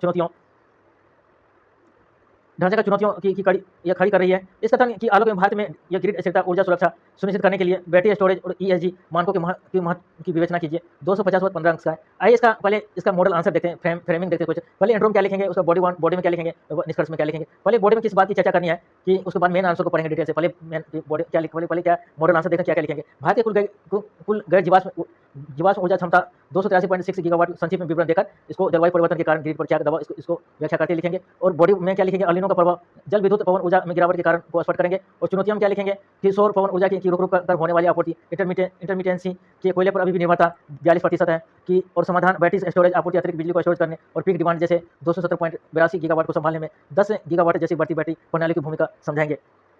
और ईएसजी की भूमिका क्या, उद्योगों को नेट जीरो की ओर ले जाने और सस्टेनेबल निवेश आकर्षित करने में इसके महत्व को रेखांकित करेंगे। और कंक्लूजन में क्या लिखेंगे, भारत 2070 के नेट जीरो लक्ष्य और सतत विकास लक्ष्यों या सस्टेनेबल गोल को 7 और सस्ती और स्वच्छ ऊर्जा को आपस में जोड़ते हुए एक प्रगतिशील निष्कर्ष लिखेंगे।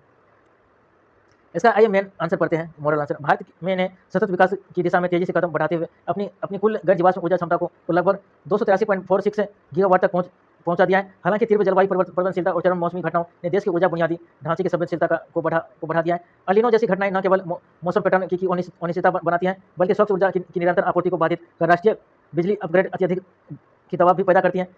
बॉडी में क्या लिखेंगे दोस्तों कि अल नीनो का नवीकरणीय ऊर्जा पर प्रभाव, चुनौतियां, जल विद्युत पवन ऊर्जा में गिरावट, अल नीनो के कारण कमजोर मानसून और कम वर्षा से जल भराव का जल स्तर घट जाता है, जिससे जल विद्युत या हाइड्रो पावर उत्पादन में भारी गिरावट आती है।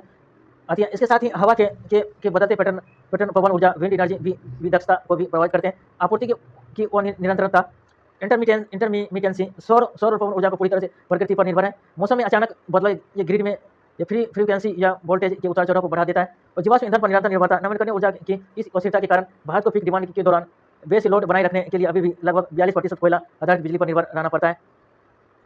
नेट जीरो के लक्ष्यों के विपरीत कि ग्रिड स्थिरता के लिए बैटरी स्टोरेज VESS का महत्व, पीक डिमांड का प्रबंधन, कि भारत की पीक बिजली मांग 270.80 गीगावाट के रिकॉर्ड स्तर को पार कर चुकी है।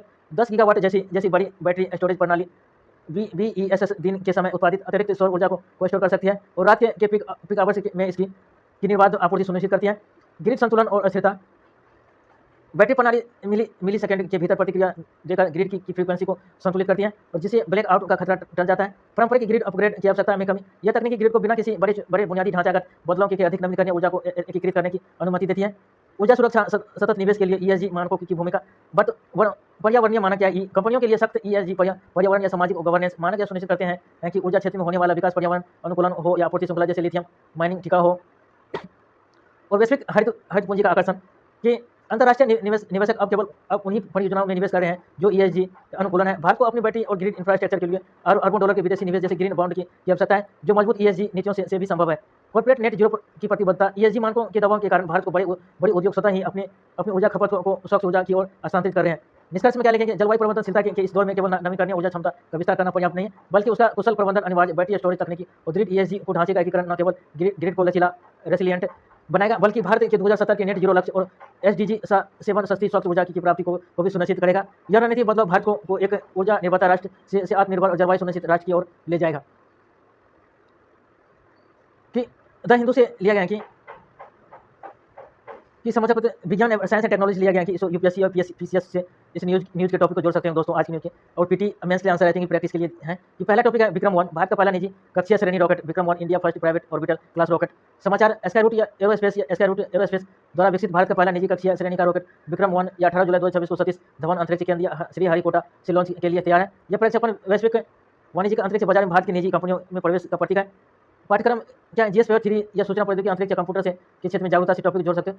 मुख्य वैज्ञानिक बिंदु क्या है कि संरचना क्या स्ट्रक्चर, यह एक बहुचरणीय या मल्टी स्टेज कक्षीय प्रक्षेपण यान है जो पूरी तरह से ऑल कार्बन कंपोजिट संरचना से बना है। कार्बन कंपोजिट रॉकेट को अत्यधिक हल्की और मजबूत बनाता है। और प्रणोदन प्रणाली क्या है, प्रोपल्सन सिस्टम, इसे एसआई रूट द्वारा इन हाउस विकसित अत्याधुनिक ठोस और तरल प्रणोदक या प्रणालियों द्वारा संचालित किया गया है। और मिशन भारत के निजी अंतरिक्ष क्षेत्र या न्यू स्पेस इंडिया को वैश्विक उपग्रह प्रक्षेपण सेवाओं के बाजार में एक प्रमुख प्रतिस्पर्धा के रूप में स्थापित करेगा। भारत सेमीकंडक्टर मिशन चरण second, India semiconductor mission phase 2। ये समाचार द हिंदू के संपादकीय के अनुसार भारत सरकार ने भारत सेमीकंडक्टर मिशन ISM के दूसरे चरण का शुभारंभ किया है। इस नए चरण के लिए 1.27 लाख करोड़ का विशाल वित्तीय परिव्यय या कॉर्पस आवंटित किया गया है, जो पहले चरण से काफी अधिक है। पाठ्यक्रम क्या है, GS पेपर 3 या स्वदेशीकरण या नई तकनीकी का विकास, मुख्य वैज्ञानिक एवं औद्योगिक बिंदु क्या है, विस्तारित पारिस्थितिकी तंत्र। दूसरे चरण का ध्यान केवल चिप फैब्रिकेशन तक सीमित नहीं, बल्कि यह पूरी इलेक्ट्रॉनिक्स विनिर्माण पर पारिस्थितिकी तंत्र या कंपोनेंट डिजाइन एंड असेंबली को कवर करेगा। और प्रोत्साहन मॉडल, इंसेंटिव मॉडल, इसमें पूंजीगत सब्सिडी, कैपिटल सब्सिडी के साथ साथ उत्पाद से जुड़े प्रोत्साहन, मैन्युफैक्चरिंग लाइकेट इंसेंटिव शामिल है, जो उत्पादन और वास्तविक बिक्री के आधार पर वितरित किए जाएंगे। और तकनीकी आत्मनिर्भरता, हाल ही में विकसित हुए ध्रुव 64 से पूर्ण स्वदेशी 64 बिट माइक्रो प्रोसेसर के बाद ISM को फेज सेकंड भारत को सेमीकंडक्टर और क्रिटिकल हार्डवेयर सूक्ष्म वैश्विक हब बनाने का लक्ष्य रखता है। दीर्घकालिक उपवास मानव शरीर पर प्रभाव, वाट प्रोलॉजिक या fasting can do human body, समझ कि हाल ही में समसामयिक विरोध प्रदर्शन और भूख हड़तालों के परिप्रेक्ष्य में द हिंदू के साइंस सेक्शन से दीर्घकालिक उपवास, प्रोलोंगेड फास्टिंग और निर्जलीकरण या डिहाइड्रेशन के दौरान होने वाले जैविक बदलाव का एक वैज्ञानिक विश्लेषण प्रकाशित किया गया। इस टॉपिक को GS3 विज्ञान एवं तकनीकी दैनिक जीवन में उपयोग स्वास्थ्य से जोड़ सकते हो। मुख्य बिंदु क्या है कि ऊर्जा संकट या ग्लूकोनियोजेनेसिस, उपवास के शुरुआती 24 घंटे में शरीर अपने उचित ग्लाइकोजन का उपयोग करता है। इसके समाप्त होने पर शरीर गैर कार्बोहाइड्रेट स्रोतों जैसे प्रोटीन या वसा से ग्लूकोज बनाना शुरू करता है। और केटोसिस लंबे समय तक भूखे रहने पर यकृत या लीवर वसा को या कोटेन या निकायों में तोड़ने लगता है, जो मस्तिष्क के लिए ऊर्जा का वैकल्पिक स्रोत बनते हैं। अंगों की विफलता, ऑर्गन स्टेट, 20 दिनों से अधिक उपवास में शरीर के महत्वपूर्ण इलेक्ट्रोलाइट्स या जैसे पोटेशियम, सोडियम का संतुलन बिगाड़ जाता है, जिससे मांसपेशियों का क्षय और गंभीर निर्जलीकरण, हृदय व गुर्दों पर जानलेवा दबाव पड़ता है। प्रीलिम्स के लिए प्रैक्टिस के लिए क्वेश्चन है, प्रीलिम्स के लिए कि इसमें बोला कि दोस्तों निर्जलीकरण से हृदय व गुर्दों पर जानलेवा दबाव पड़ता है, इसको याद रखना दोस्तों। प्रीलिम्स के लिए प्रैक्टिस क्वेश्चन है कि हाल ही में समाचार में रानी विक्रम 1 के संदर्भ में निम्नलिखित कथनों पर विचार कीजिए। यह भारतीय अंतरिक्ष अनुसंधान संगठन इसरो द्वारा विकसित एक नया ध्रुवीय उपग्रह प्रक्षेपण यान है। दूसरी है, यह पूरी संरचना ऑन कार्बन कंपोजिट से निर्मित है, जो इसे हल्का और मजबूत बनाती है। तो इसका आंसर क्या हो जाएगा दोस्तों, कि इसका आंसर 2 हो जाएगा, पहला गलत है।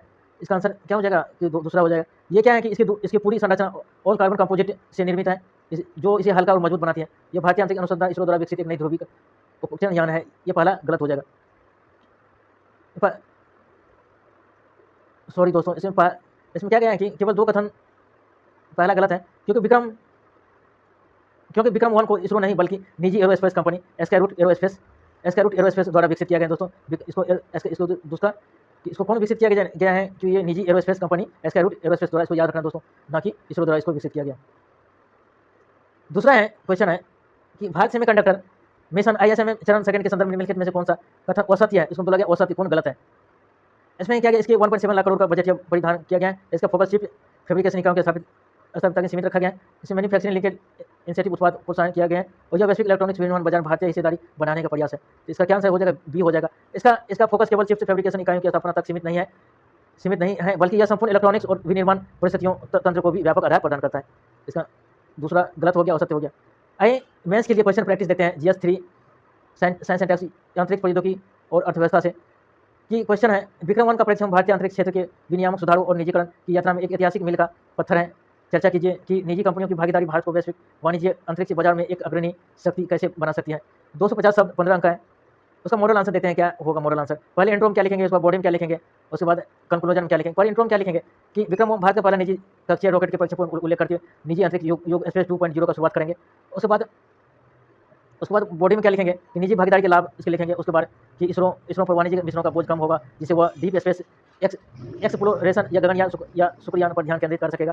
तो लागत प्रभावशीलता, कार्बन कंपोजिट जैसी स्वदेशी तकनीक में उपग्रह परीक्षण की लागत कम होगी, जिससे छोटे देशों में और वैश्विक ग्रहों को आकर्षित किया जा सकेगा। चुनौतियाँ क्या है कि चुनौतियाँ में क्या लिखेंगे, वित्त पोषण, फंडिंग की निरंतरता, अंतर्राष्ट्रीय नियामक कानून, स्पेस डेब्रिस, अंतरिक्ष कचरा प्रबंधन। और कंक्लूजन क्या लिखेंगे, इन स्पेस भारतीय राष्ट्रीय अंतरिक्ष संवर्धन और प्राधिकरण केंद्र जैसी संस्थानों की भूमिका का समर्थन करते हुए भारत की वैश्विक अंतरिक्ष हिस्सेदारी का वर्तमान 2% से बढ़ाकर आगे ले जाने का विजन पेश करेंगे। आइए मेन आंसर देते हैं कि हाल ही में स्काईरूट एरोस्पेस द्वारा विक्रम 1 रॉकेट का विकास भारतीय अंतरिक्ष क्षेत्र में स्पेस 2.0 निजी अंतरिक्ष युग की शुरुआत का प्रतीक है। यह प्रक्षेपण केवल एक तकनीकी उपलब्धियां नहीं बल्कि वर्ष 2020 के अंतरिक्ष सुधारों और इन स्पेस भारतीय राष्ट्रीय अंतरिक्ष संवर्धन या प्राधिकरण केंद्र की संगठन की सफलता को दर्शाता है। यह कदम भारत को पारंपरिक रूप से सरकार नियंत्रित क्षेत्र में के निकालकर वैश्विक वाणिज्य बाजार के केंद्र में स्थापित करता है। मुख्य भाग क्या है, बॉडी में क्या लिखेंगे, निजी भागीदारी से वैश्विक वाणिज्य बाजार में बढ़त, इसरो पर बोझ की कमी, निजी कंपनियां वाणिज्य और नियमित उपग्रह प्रक्षेपण का कार्य संभालेंगे। इससे इसरो का ध्यान गगनयान या शुक्रयान और चंद्र मिशन जैसे जटिल वैज्ञानिक एवं गहरे अंतरिक्ष अन्वेषण या डीप स्पेस एक्सप्लोरेशन पर केंद्रित हो सकेगा। और लागत प्रभावशीलता, कॉस्ट इफेक्टिव, भारत निजी कंपनियां जैसे स्काईरूट अग्निकुल 3D प्रिंटिंग और कार्बन कंपोजिट उन्नत जैसी स्वदेशी तकनीकों का उपयोग कर रही है। इससे प्रक्षेपण लागत में भारी कमी आएगी, जिससे भारत छोटे उपग्रहों के वैश्विक बाजार के लिए सबसे किफायती गंतव्य बन जाएगा। और मार्ग संचालित आपूर्ति, वैश्विक स्तर पर ब्रॉडबैंड या इंटरनेट आपदा प्रबंधन, पृथ्वी अवलोकन के लिए नैनो या माइक्रो उपग्रहों की मांग तेजी से बढ़ रही है। और निजी क्षेत्र ऑनलाइन डिमांड लॉन्च सेवा प्रदान कर इस मांग को तुरंत पूरा कर सकेगा। विदेशी निवेश या रोजगार, नई अंतरिक्ष नीति स्पेस पॉलिसी के तहत एफडीआई नियमों के उदारीकरण से वैश्विक पूंजी भारत में आएगी। इससे देश में सर्वोच्च तकनीकी वाले रोजगार, एक मजबूत एरोस्पेस इकोसिस्टम का निर्माण होगा। और राज्य की प्रमुख चुनौतियां हैं, दीर्घकालिक वित्त पोषण या फंडिंग की कमी, अंतरिक्ष क्षेत्र में उच्च जोखिम और लंबा जेनेस्टेशन पीरियड या लाभ मिलने में लगने वाला समय होता है। भारतीय स्टार्टअप को निरंतर उद्यम में पूंजी, वेंचर या कैपिटल प्राप्त करने में कठिनाई होता है। और अंतर्राष्ट्रीय विनियामक अनुपालन, वैश्विक स्तर पर वाणिज्य प्रक्षेपणों के लिए कई अंतर्राष्ट्रीय कानूनों और दायित्व सिद्धि या संधियों लाइबिलिटी या कन्वेंशन का पालन करना होता है, जो नए स्टार्टअप के लिए जटिल है। अंतरिक्ष कचरा, स्पेस डेब्रिस, उपग्रहों की संख्या बढ़ने से अंतरिक्ष मलबे की समस्या गंभीर होगी, जिससे अस्थायी अंतरिक्ष या प्रबंधन सस्टेनेबल स्पेस मैनेजमेंट एक बड़ी चुनौती बन गया है।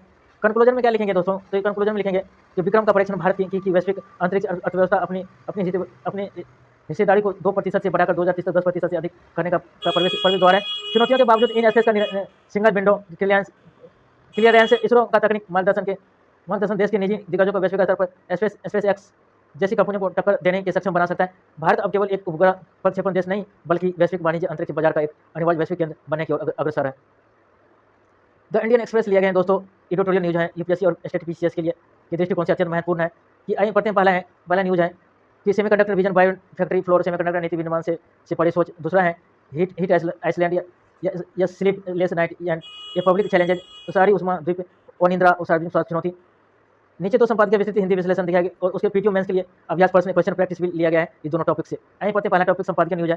तो इस टॉपिक को दोस्तों साइंस एंड टेक से और इकोनॉमिक्स से जोड़ सकते, बुनियादी ढांचा से इंफ्रास्ट्रक्चर से जोड़ सकते हो दोस्तों। इस टॉपिक को संपादकीय न्यूज की मुख्य बिंदु क्या है कि चुनौतियां और अवसर। भारत के पास चिप डिजाइनिंग या सेमीकंडक्टर डिजाइनिंग में बेहतरीन मानव संसाधन है जो वैश्विक कंपनियों को काम करते हैं, लेकिन चुनौतियां इस क्षमता को विश्व स्तरीय या विज्ञान वर्ल्ड क्लास मैन्युफैक्चरिंग क्षमता में बदलने की है। वित्तीय प्रोत्साहन से आगे, केवल वित्तीय सब्सिडी या फाइनेंशियल इंसेंटिव देना काफी नहीं। भारत को अनुसंधान एवं विकास, रिसर्च एंड डेवलप बुनियादी ढांचे या कुशल कार्यबल के विकास के लिए एक दीर्घकालिक परिस्थितियां तंत्र इकोसिस्टम बनाना होगा। तकनीकी आत्मनिर्भरता, हालिया वैश्विक आपूर्ति श्रृंखला व्यवधानों जैसे हमुल जलमरुमद संकट ने साबित किया है कि आयात पर निर्भरता राष्ट्रीय संप्रभुता के लिए खतरा है। इसलिए भारत को केवल उपभोक्ता नहीं बल्कि बौद्धिक संपदा का निर्माता बनाना होगा। मुख्य परीक्षा के लिए क्वेश्चन प्रैक्टिस है कि भारत के लिए सेमीकंडक्टर हब बनना केवल फैक्ट्रियों में वित्तीय निवेश तक सीमित नहीं होना चाहिए, बल्कि इसके लिए डिजाइन कौशल को विनिर्माण क्षमता में बदलने वाले एक समग्र परिस्थितिय तंत्र की आवश्यकता है। इस कथन का समालोचनात्मक विश्लेषण 250 15 अंक का है। मुख्य परीक्षा मेंस के लिए जो भारतीय सेमीकंडक्टर मिशन, उसकी चुनौतियां रणनीतिक आवश्यकताओं पर केंद्रित है। उस उत्तर को सिविल सेवा परीक्षा के मानकों के अनुसार भूमिका मुख्य भाग सकारात्मक और नकारात्मक पक्ष और निष्कर्ष के प्रारूप में लिखेंगे। पहला उसका देखेंगे कि मॉडल आंसर किस तरह होगा। पहले इंट्रो क्या होगा, बॉडी, उसके बाद कंक्लूजन। इसका भारत सरकार ने देश में वैश्विक सेमीकंडक्टर हब बनाने के लिए $10 बिलियन या 76,000 करोड़ के इंडिया सेमीकंडक्टर मिशन ISMN की शुरुआत की है। कि वर्तमान में वैश्विक चिप विनिर्माण ताइवान और दक्षिण कोरिया जैसे देशों को दबदबा है।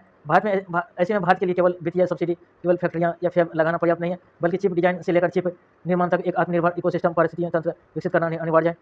कि वित्तीय निवेश या विनिर्माण या फैब का महत्व क्या है। पूंजी की आवश्यकता, सेमीकंडक्टर या विनिर्माण एक अत्यंत पूंजी गहन या कैपिटल इंसेंटिव क्षेत्र है और एक अत्याधुनिक फैब स्थापित करने में 5 से 10 बिलियन डॉलर की लागत आती है, लगभग 36 से 76,000 करोड़ कि वैश्विक विश्वास का सरकार वित्तीय प्रोत्साहन इंसेंटिव से टाटा, PSMC और माइक्रोकॉन जैसी बड़ी कंपनियों ने भारत में निवेश की घोषणा की है, जिससे भारत की साख बढ़ी है। रोजगार और बुनियादी ढांचा क्या होता है। विनिर्माण इकाई बड़े पैमाने पर प्रत्यक्ष और अप्रत्यक्ष रोजगार पैदा करती है और देश के इलेक्ट्रॉनिक्स इंफ्रास्ट्रक्चर को मजबूत करती है और केवल वित्तीय निवेश तक सीमित रहने की सीमाएं चुनौती। उच्च जल या बिजली की खपत। एक चिप फैक्ट्री को प्रतिदिन लाखों लीटर शुद्ध पानी और निर्बाध बिजली की आवश्यकता होती है, जो भारत के कई हिस्सों में एक बड़ी चुनौती है। तकनीकी अप्रचलन, ऑब्सोल्यूशंस। सेमीकंडक्टर या तकनीकी हर 2 या 3 साल में बदल जाती है। यदि हम केवल पुरानी तकनीकी जैसे 28 nm या 40 nm के विनिर्माण पर टिके रहें तो भविष्य में प्रतिस्पर्धा से बाहर हो जाएगा। सप्लाई चेन की निर्भरता। कच्चे माल जैसे सिलिकॉन या वेपर्स, विशेष गैसों रसायन के लिए भारत अभी भी पूरी तरह आयात पर निर्भर है। समग्र पारिस्थितिकी तंत्र की आवश्यकता है। डिजाइन से निर्माण तक। डिजाइन कौशल का लाभ। दुनिया के 20% से अधिक सेमीकंडक्टर डिजाइन इंजीनियरिंग भारत में है और इंटेल, AMD और एनवीडिया जैसी कंपनियां के बड़े डिजाइन केंद्र सरकार में है, लेकिन यह बौद्धिक संपदा IP विदेशी कंपनियों के पास रहती है। डिजाइन लिंक्ड इंसेंटिव क्या है, DLI योजना। भारत को घरेलू स्टार्टअप को मजबूत करना होगा ताकि वे खुद की चिप डिजाइन करें, उन्हें भारत में निर्मित या फैब करवाएं, और इससे ब्रांड ड्रेन रुकेगा और मूल्य संवर्धन, वैल्यू एडिशन देश के भीतर होगा। कौशल विकास, विनिर्माण और असेंबली। ATMP के लिए विशिष्ट कौशल वाले कार्यबल की आवश्यकता है। इसके लिए विश्वविद्यालयों में विशेष सेमीकंडक्टर पाठ्यक्रम शुरू करने की गति तेज करनी होगी। घरेलू बाजार का सृजन। भारत में निर्मित चिप्स की खपत के लिए घरेलू इलेक्ट्रॉनिक्स, ऑटोमोटिव, EV, रक्षा उद्योगों में स्थानीय स्तर पर तैयार सेमीकंडक्टर का उपयोग करने के लिए प्रोत्साहन करना होगा। निष्कर्ष क्या है कि भारत के लिए सेमीकंडक्टर हब बनने का मार्ग केवल फैक्ट्रियां की इमारतें खड़ी करने से नहीं होगा। वित्तीय निवेश शुरुआती कदम इनेबल हो सकता है, लेकिन दीर्घकालिक सफलता इस बात पर भी निर्भर करेगा कि भारत अपनी मजबूत चिप डिजाइन कौशल या ब्रेन पावर को स्थानीय विनिर्माण क्षमता या हार्डवेयर के साथ कितनी कुशलता से जोड़ पाता है। और अनुसंधान और विकास, रिसर्च एंड डेवलपमेंट मजबूती, आपूर्ति श्रृंखला, कुशल कार्यबल का एक एकीकृत पारिस्थितिकी तंत्र ही भारत को इस क्षेत्र में आत्मनिर्भर बना सकता है। PT के लिए क्वेश्चन प्रैक्टिस है। भारत में अनुसंधान और नवाचार को बढ़ावा देने के लिए गठित अनुसंधान राष्ट्रीय अनुसंधान फाउंडेशन ANRF के संदर्भ में निम्नलिखित तथ्यों पर विचार कीजिए। इसकी स्थापना का मुख्य उद्देश्य शिक्षाविदों, उद्योगों और स्टार्टअप को एक साथ लाना है, और यह पूरी तरह से केवल सरकार फंडिंग निर्भर है। इसमें निजी निवेश का कोई प्रावधान नहीं है। तो इसका आंसर केवल पहला हो जाएगा दोस्तों। इसकी स्थापना मुख्य उद्देश्य शिक्षाविदों और उद्योगों को स्टार्टअप को एक साथ लाना है। इसका आंसर क्या एक हो जाएगा, पहला गलत है कि इसकी दूसरा गलत है, पहला सही कि यह NRF मुख्य मॉडल निजी निवेश और corporate social responsibility CSR fund को आकर्षित करने के लिए डिजाइन किया गया है। इसका दूसरा गलत हो गया। यह पूरी तरह से केवल फंडिंग या निर्भरता में से निर्भर नहीं, दूसरा गलत हो गया। आइए आगे पढ़ते हैं। अगला न्यूज संपादकीय है शहरी उष्मा द्वीपीय, अर्बन हीट आइसलैंड या सार्वजनिक स्वास्थ्य। इस टॉपिक को दोस्तों पेपर 1 शहरीकरण की समस्या या पेपर 3 पर्यावरण एवं आपदा से डिजास्टर मैनेजमेंट से इस पेपर को लिंक कर सकते हो, इस टॉपिक को जोड़ सकते हैं दोस्तों। कि आइए पढ़ते हैं कि मुख्य बातें पढ़ते हैं कि छिपा हुआ संकट, स्लीपलेस नाइट। जलवायु परिवर्तन के कारण भारत के शहरों में न केवल दिन का तापमान बढ़ रहा है, बल्कि रात में भी खतरनाक रूप से गर्म हो रही है। घने शहरी क्षेत्रों में अर्बन या हीट आइसलैंड इफेक्ट के कारण रात में भी कंक्रीट की इमारतें में गर्मी सोकर वापस छोड़ती है। स्वास्थ्य पर प्रभाव। रातों के गर्म होने से लोगों की नींद पूरी नहीं हो रही है, और स्लीप डिप्राइवेशन, पुरानी अनिद्रा के कारण उच्च रक्तचाप या मधुमेह, हृदय रोग और मानसिक तनाव जैसी गैर संचारी बीमारियां या NCDs तेजी से बढ़ रही है। इससे कार्यस्थल की उत्पादकता भी प्रभावित हो रही है। नीतिगत सुधार क्या है। भारत की हीट एक्शन प्लान में अभी तक केवल दिन के तापमान पर ध्यान दिया जाता है, और अब समय आ गया है कि इसमें गर्म रातों और नींद के स्वास्थ्य, स्लीप हेल्थ को सार्वजनिक स्वास्थ्य के एक अनिवार्य स्तंभ के रूप में शामिल किया जाए। इसके लिए किफायती कूलिंग या समाधान और बेहतर आवास डिजाइन जरूरी है। ये मॉडल आंसर हो गया। इसका आंसर कि सॉरी दोस्तों कि मेंस के लिए क्वेश्चन प्रैक्टिस है। कि पहले देखते हैं मेंस के लिए क्वेश्चन, UPSC और PCS के लिए क्वेश्चन प्रैक्टिस है मेंस के लिए। कि शहरी उष्मा द्वीप प्रभाव या अर्बन हीट आइसलैंड इफेक्ट से आप क्या समझते हैं। तो यह किस प्रकार भारत के शहरी कार्यबल के स्वास्थ्य एवं उत्पादकता को प्रभावित कर रहे हैं। उपयुक्त उपायों की चर्चा कीजिए। 150 शब्द में 10 अंक हैं। कि पहले लिखेंगे कि शहरी उष्मा द्वीप UHD प्रभाव क्या है। कि शहरी उष्मा द्वीप अर्बन हीट आइसलैंड UHI वह घटना है जहाँ कंक्रीट या डायमर या एस्फाल्ट और हरी भरी वनस्पतियों की कमी के कारण शहरी क्षेत्र में अपने आसपास के ग्रामीण क्षेत्रों की तुलना में काफ़ी अधिक गर्म हो जाते हैं। भारतीय शहरी कार्यबल प्रभाव, स्वास्थ्य पर प्रभाव। निर्माण और रेहड़ी पटरी जैसे क्षेत्रों में के खुले में काम करने वाले श्रमिकों में हीट स्ट्रोक या डिहाइड्रेशन और मानसिक तनाव बढ़ता है, और उत्पादकता में गिरावट। अत्यधिक गर्मी के कारण कार्य क्षमता घटती है और थकान जल्दी होती है, जिससे भारत की आर्थिक वृद्धि और दैनिक कमाई प्रभावित होती है। और नींद और रिकवरी में बाधा। रात के समय भी तापमान कम न होने से श्रमिकों की नींद पूरी नहीं होती है, जिससे अगले दिन उनकी कार्य क्षमता प्रभावित होती है। उपयुक्त उपाय क्या है। रणनीति कि हरित बुनियादी ढांचा, शहरी क्षेत्रों में पेड़ों की संख्या बढ़ाना, और शहरी पार्क विकसित करना, और मियावाकी भवनों को बढ़ावा देना, और कुल रफ सस्टेनेबल आर्किटेक्चर, छतों पर सफेद पर्यावरणीय रिफ्लेक्टिव या पेंट का उपयोग, और वेंटिलेशन वाली इमारतों का तो क्या करना है दोस्तों, छतों पर सफ़ेद परावर्तक जैसे पेंट का उपयोग करना, सफ़ेद परावर्तक पेंटों का उपयोग करना, और वेंटिलेशन इमारतों का निर्माण, शहरी नियोजन, जल निकायों या वेटलैंड का संरक्षण करना, और कंक्रीट के अत्यधिक फैलाव को रोकना, और श्रम कार्यां या नीतियों, अत्यधिक गर्मियों के घंटों या दोपहर में काम के समय बाद के बदलाव करना, और कार्यस्थलों पर ध्यान छाया हुआ और ठंडे पानी का व्यवस्था करना। कि आगे पढ़ते हैं कि अगला पीटी के लिए प्रीलिम्स के लिए क्वेश्चन प्रैक्टिस है कि अर्बन हीट आइसलैंड के प्रभाव के प्रमुख कारण निम्नलिखित में से कौन सा सही है कि शहरों में कंक्रीट या डायमर एस्फाल्ट की सड़कों की अधिकता, हरित आवरण और जलाशय की कमी दोनों सही होगा, और बहुमंजिला इमारतों के कारण वायु परिसंचरण या एयर सर्कुलेशन का अवरुद्ध होना, तीनों इसका सही हो जाएगा आंसर दोस्तों, इसका सही तीनों हो जाएगा। ये तीनों शहरी क्षेत्रों में ग्रामीण क्षेत्रों की तुलना में अधिक तापमान बनाए रखने के लिए जिम्मेदार है। प्रीलिम्स फैक्ट देखते हैं, इसका प्रीलिम्स फैक्ट क्या है कि 18 जुलाई को 2026 के भारत की पहली हाइड्रोजन ट्रेन प्रधानमंत्री नरेंद्र मोदी जी ने सोनीपत देश की पहली शून्य उत्सर्जन हाइड्रोजन ट्रेन को हरी झंडी दिखाई है। पर्यावरण अनुसंधान अनुभाग, भारत का पहला night safari project Uttar Pradesh के कुकरेल में बनने वाली भारत के पहले नाइट सफारी प्रोजेक्ट को सुप्रीम कोर्ट की मंजूरी मिल गई है, महत्वपूर्ण पर्यावरण और जैव विविधता के लिए है। द इंडियन एक्सप्रेस लिया गया, पॉलिटिक्स लिया गया दोस्तों, पॉलिटिकल गवर्नेंस लिया गया, जीएस पेपर 2 से लिया गया है। 3 अत्यंत महत्वपूर्ण मुद्दे हैं, न्यूज है कि विषय संघ की यूपीएससी और पीसीएस स्टेट पीसीएस के लिए अत्यंत महत्वपूर्ण है कि, और उसके साथ ही मेंस और प्रीलिम्स के लिए क्वेश्चन प्रैक्टिस इसके साथ है इन टॉपिक के साथ। कि पहला टॉपिक है कि दागी मंत्रियों को हटाने वाले मौजूदा कानून पर रोक, जिसे राज्य व्यवस्था और शासन या मंत्रिपरिषद, जनप्रतिनिधित्व और नैतिक शासन से इस टॉपिक को जोड़ सकते हो। कि खबर देते हैं सरकार ने आपराधिक पृष्ठभूमि या गंभीर अपराधियों से घिरे दागी मंत्रियों या टेंटेड मिनिस्टर को मंत्रियों परिषद से बर्खास्त या हटाने को प्रावधान वाले मौजूदा कानून या ड्राफ्ट लॉ को फिलहाल ठंडे बस्ते में या बैक बर्न डाल दिया गया है।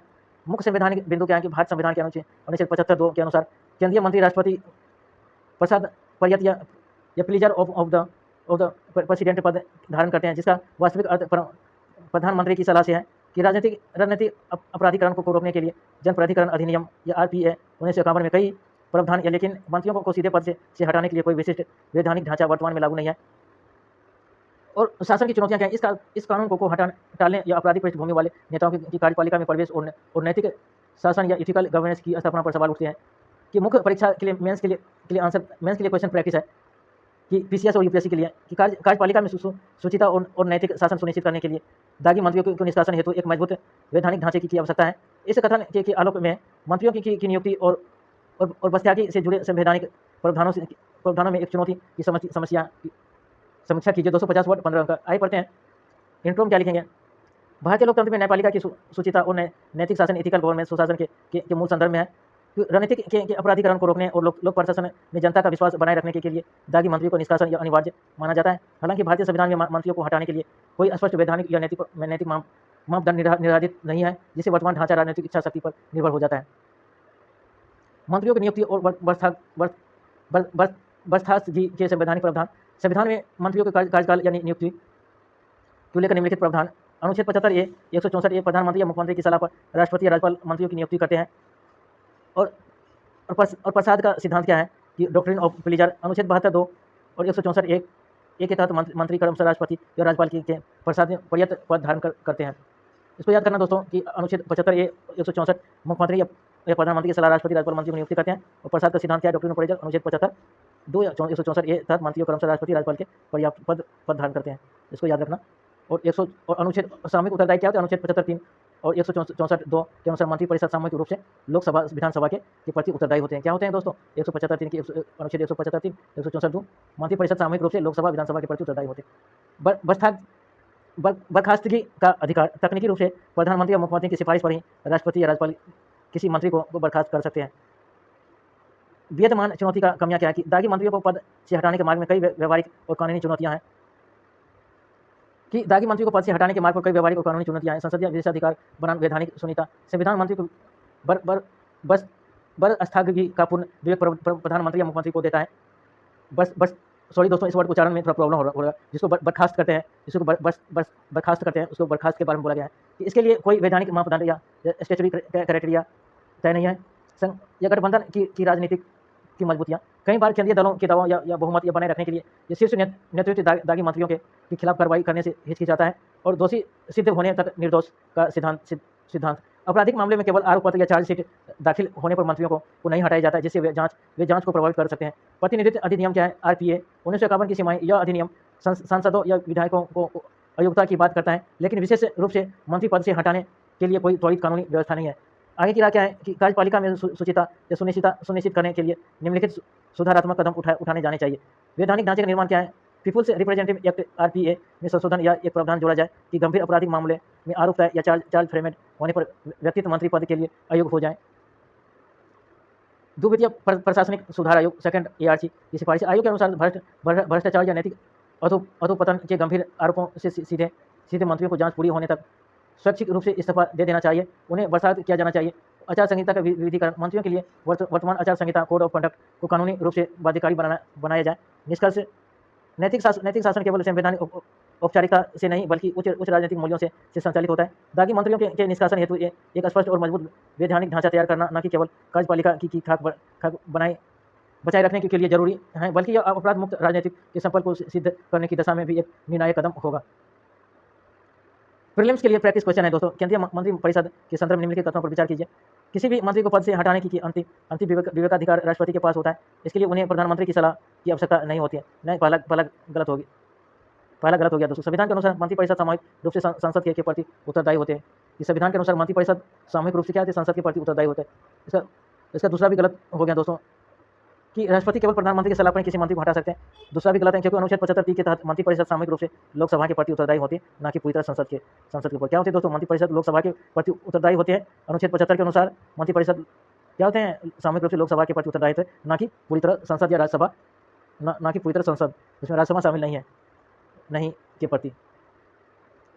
आगे बढ़ते अगला टॉपिक है कि उच्चतम न्यायालय का नागरिकता पर महत्वपूर्ण निर्णय क्या है? एसआईआर बनाम नागरिकता कि राज्य व्यवस्था, नागरिकता, मौलिक ढांचा या न्याय की व्याख्या क्या है? कि खबर सुप्रीम कोर्ट ने एक ऐतिहासिक फैसले में स्पष्ट किया है कि 100 एस्पेक्ट या इलीगल रेजिडेंट्स की एसआईआर की सूची से कि किसी व्यक्ति का नाम हटा दिए जाने नेम और डेलीगेशन का मतलब यह कतई नहीं है कि उसकी भारतीय नागरिकता स्वचालित रूप से समाप्त या ऑटोमेटिक लॉस ऑफ सिटीजन हो गई है। न्यायालय की टिप्पणियां क्या कि नागरिकता एक अत्यंत महत्वपूर्ण और बुनियादी अधिकार है। किसी प्रशासनिक सूची या सर्वेक्षण से नाम हटने मात्र किसी व्यक्ति को राज्यविहीन या स्टेटलेस नहीं बनाया जा सकता। नागरिकता छीनने के लिए नागरिकता अधिनियम 1955 के तहत निर्धारित उचित कानूनी प्रक्रिया ड्यू प्रोसेस ऑफ लॉ का पालन अनिवार्य है। कि पीटी के लिए क्वेश्चन प्रैक्टिस है, यूपीएससी और स्टेट पीसीएस के लिए क्वेश्चन प्रैक्टिस है, मेंस के लिए। नागरिकता केवल एक कानूनी दर्जा नहीं है बल्कि अन्य सभी अधिकारों को प्राप्त करने का अधिकार है। हाल ही में उच्चतम न्यायालय द्वारा अवैध प्रवासियों एसआईआर के संदर्भ में दिए गए निर्णयों के आलोक में इस कथन की व्याख्या कीजिए। 150 वर्ड 10 अंक के लिए है।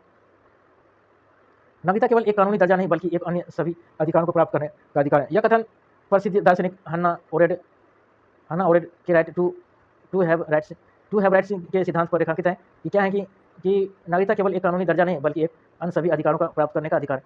नागरिकता क्या है? कि सभी अधिकारों को प्राप्त करने का भी अधिकार है, केवल एक कानूनी दर्जा नहीं है। कि प्रसिद्ध इसको इस तरह से क्वेश्चन को आंसर इस तरह से किसी का कोर्ट से आंसर को लिखने का प्रैक्टिस करेंगे तो दोस्तों अच्छा मार्क्स मिलेंगे। इसके लिए के सिद्धांत की रेखांकित करता है कि नागरिकता के अभाव में कि व्यक्ति राज्यविहीन हो जाते हैं और मौलिक व नागरिक अधिकारों से वंचित हो जाते हैं। कि व्यक्ति क्या होते हैं? नागरिकता के अभाव में क्या होते हैं? व्यक्ति राज्यविहीन हो जाता है और मौलिक व नागरिक अधिकारों से क्या होते हैं? वंचित हो जाते हैं। हाल ही में उच्चतम न्यायालय ने सावित्री डे बनाम भारत संघ 2026 मामले में अवैध प्रवासियों एसआईआर के संदर्भ में महत्वपूर्ण निर्णय दिया है। कि समुचित कानूनी प्रक्रिया क्या है? Due process. कि न्यायालय ने स्पष्ट किया है कि नागरिकता का निर्धारण यांत्रिक या एक पक्षीय नहीं हो सकता। विदेशी न्यायाधिकरण या एफटीएस को बिना निष्पक्ष सुनवाई के किसी को विदेशी घोषित करने का अधिकार नहीं है। कि मौलिक अधिकार का विस्तार क्या है? कि न्यायालय के अनुसार संविधान के अनुच्छेद 14 या समता का अधिकार या अनुच्छेद 21 जीवन का अधिकार के संरक्षण केवल नागरिक तक सीमित नहीं बल्कि यह विदेशियों या संदिग्ध प्रवासियों को भी मनमानी प्रक्रिया के विरुद्ध सुरक्षा प्रदान करते हैं। किसमें क्या बोला गया है दोस्तों? कि न्यायालय के अनुसार संविधान के अनुच्छेद 14 समता का अधिकार और अनुच्छेद 21 जीवन का अधिकार के संरक्षण केवल नागरिकों को सीमित नहीं है बल्कि विदेशियों की संदिग्ध प्रवासियों को भी कि मनमानी प्रक्रिया को विरुद्ध सुरक्षा प्रदान करते हैं। मनमानी प्रक्रिया विरुद्ध सुरक्षा प्रदान करते हैं। अधिकारों की जननी क्या है? नागरिकता व्यक्ति को मतदान या अनुच्छेद 326 रोजगार या गरिमापूर्ण जीवन का विवेक अधिकार देती है। 326 की क्या है कि अधिकारों की जननी नागरिकता व्यक्ति को मतदान, अनुच्छेद की 326 रोजगार या गरिमापूर्ण व्यक्ति विवेक अधिकार के आधार पर देती है। इसके बिना व्यक्ति सामाजिक, आर्थिक, राजनीतिक रूप से अदृश्य हो जाते हैं। निष्कर्ष क्या है कि उच्चतम न्यायालय का यह निर्णय स्पष्ट करता है कि यद्यपि राज्य को अवैध प्रवासियों की पहचान करने का संप्रभु अधिकार है, परंतु नागरिकता छीने देने की प्रक्रिया न्याय संगत, निष्पक्ष या तार्किक होनी चाहिए क्योंकि नागरिकता ही मानव अधिकार का वास्तविक आधारशिला है। नागरिकता क्या है? मानव अधिकार की वास्तविक आधारशिला है दोस्तों। इसको निष्कर्ष में इस तरह से निष्कर्ष समाप्त करेंगे। आइए पीटी के लिए क्वेश्चन प्रैक्टिस है, प्रीलिम्स के लिए। भारतीय संविधान में नागरिकता के प्रावधान के संदर्भ में निम्नलिखित तथ्यों पर में से कौन सा सही है? इसमें क्या है? संसद के पास नागरिकता अधिकार को विनियमित करने का कोई शक्ति नहीं है। भारत के संविधान दोहरी नागरिकता राज्य केंद्र की अलग अलग प्रदान करता है। सी है कि संविधान का भाग दूसरा और अनुच्छेद 5 से 11 तक नागरिकता के संबंधित है। कि इसका आंसर सी हो जाएगा दोस्तों, कि संविधान का भाग दूसरा अनुच्छेद 5 से 11 तक नागरिकता से संबंधित है। कि भारत में एकल नागरिकता का प्रावधान है, बी गलत है। स्वेच्छा से विदेशी नागरिकता लेने पर भारतीय नागरिकता समाप्त हो जाती है, डी गलत है। और अनुच्छेद 11 संसद को नागरिकता पर कानून बनाने की शक्ति देता है। संसद को क्या देता है? नागरिकता पर कानून बनाने की शक्ति देता है, ये भी गलत है। संसद के पास नागरिकता अधिकार विनियमित करने का कोई शक्ति, संसद को नागरिकता पर कानून बनाने का अधिकार है दोस्तों। इसको याद रखना बहुत ही इंपॉर्टेंट है दोस्तों। कि इंपॉर्टेंट क्या है कि भारत में एक नागरिकता का प्रावधान है, स्वेच्छा से किसी नागरिकता को लेने पर क्या होता है कि भारतीय नागरिकता समाप्त हो जाती है, डी गलत है। स्वेच्छा से किसी विदेशी नागरिकता भारतीय नागरिकता बनी रहती है, नहीं गलत, खत्म हो जाती है। अनुच्छेद 11 में नागरिकता कानून पर संसद क्या करते हैं कि कानून बना सकते हैं नागरिकता पर। तीसरा टॉपिक है कि न्याय की स्वतंत्रता और महाभियोग प्रक्रिया संसदीय विश्लेषण है। कि राज्य व्यवस्था न्यायपालिका की स्वतंत्रता और शक्तियों का स्पष्टीकरण से लिया गया है। इस टॉपिक को पॉलिटिशियन न्यायपालिका की स्वतंत्रता और शक्तियों की पृथक्करण से इस टॉपिक को लिया गया है दोस्तों। कि आई पढ़ते हैं इस टॉपिक की, India parliament must not stage cadaver स्वादी शीर्षक से प्रकाशित लेख में संसद या न्यायपालिका के बीच संतुलित की बात कही गई है। आई पढ़ने की मुख्य बिंदु पढ़ते हैं। अनुच्छेद 121 या 124(4) में संविधान के अनुसार संसद में न्यायाधीशों की आचरण पर चर्चा केवल तभी हो सकती है। इसको याद रखना दोस्तों, अनुच्छेद 121 या 124(4) संविधान में संसद या न्यायाधीशों के आचरण पर चर्चा तभी हो सकती है जब उनके खिलाफ महाभियोग या इम्पीचमेंट का प्रस्ताव चल रहा है।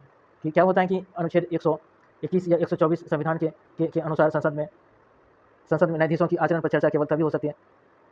संसद में न्यायाधीशों की चर्चा तभी होती है जब उनके खिलाफ महाभियोग इम्पीचमेंट प्रस्ताव चल रहा है। इस्तीफा या न्यायाधिकार क्या होता है? इस्तीफा और न्यायाधिकार क्या होता है? सुप्रीम कोर्ट के केंद्रीय बनाम गोपाल चंद्र मिश्रा 1978 मामले के अनुसार यदि कोई न्यायाधीश महाभियोग प्रक्रिया पूरी होने से पहले इस्तीफा दे देता है तो यह पद खाली हो जाता है।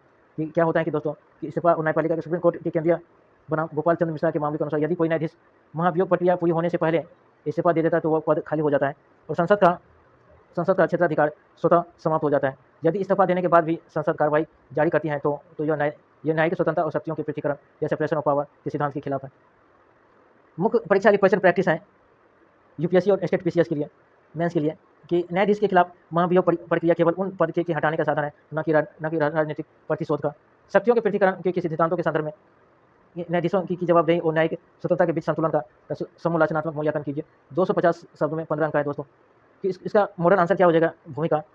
कि भारतीय संविधान में अनुच्छेद 124 भारतीय संविधान में अनुच्छेद 124(4) और 218 के तहत सर्वोच्च न्यायालय और उच्च न्यायालय के न्यायाधीशों को हटाने का महाभियोग जैसी प्रक्रिया का प्रावधान है। क्या है कि दोस्तों कि इसमें भारतीय संविधान में अनुच्छेद 124(4) और अनुच्छेद 218 के तहत सर्वोच्च न्यायालय और उच्च न्यायालय 124 और 218, इसको याद रखना दोस्तों। सर्वोच्च न्यायालय उच्च न्यायालय के न्यायाधीशों को हटाने या महाभियोग जैसी प्रक्रिया का प्रावधान है। तो उच्च न्यायाधीशों को कैसे हटाते हैं? सर्वोच्च न्यायालय और चीफ जस्टिस ऑफ इंडिया या उच्च न्यायालय और सर्वोच्च न्यायालय के महाभियोग द्वारा, अनुच्छेद 124 या 218।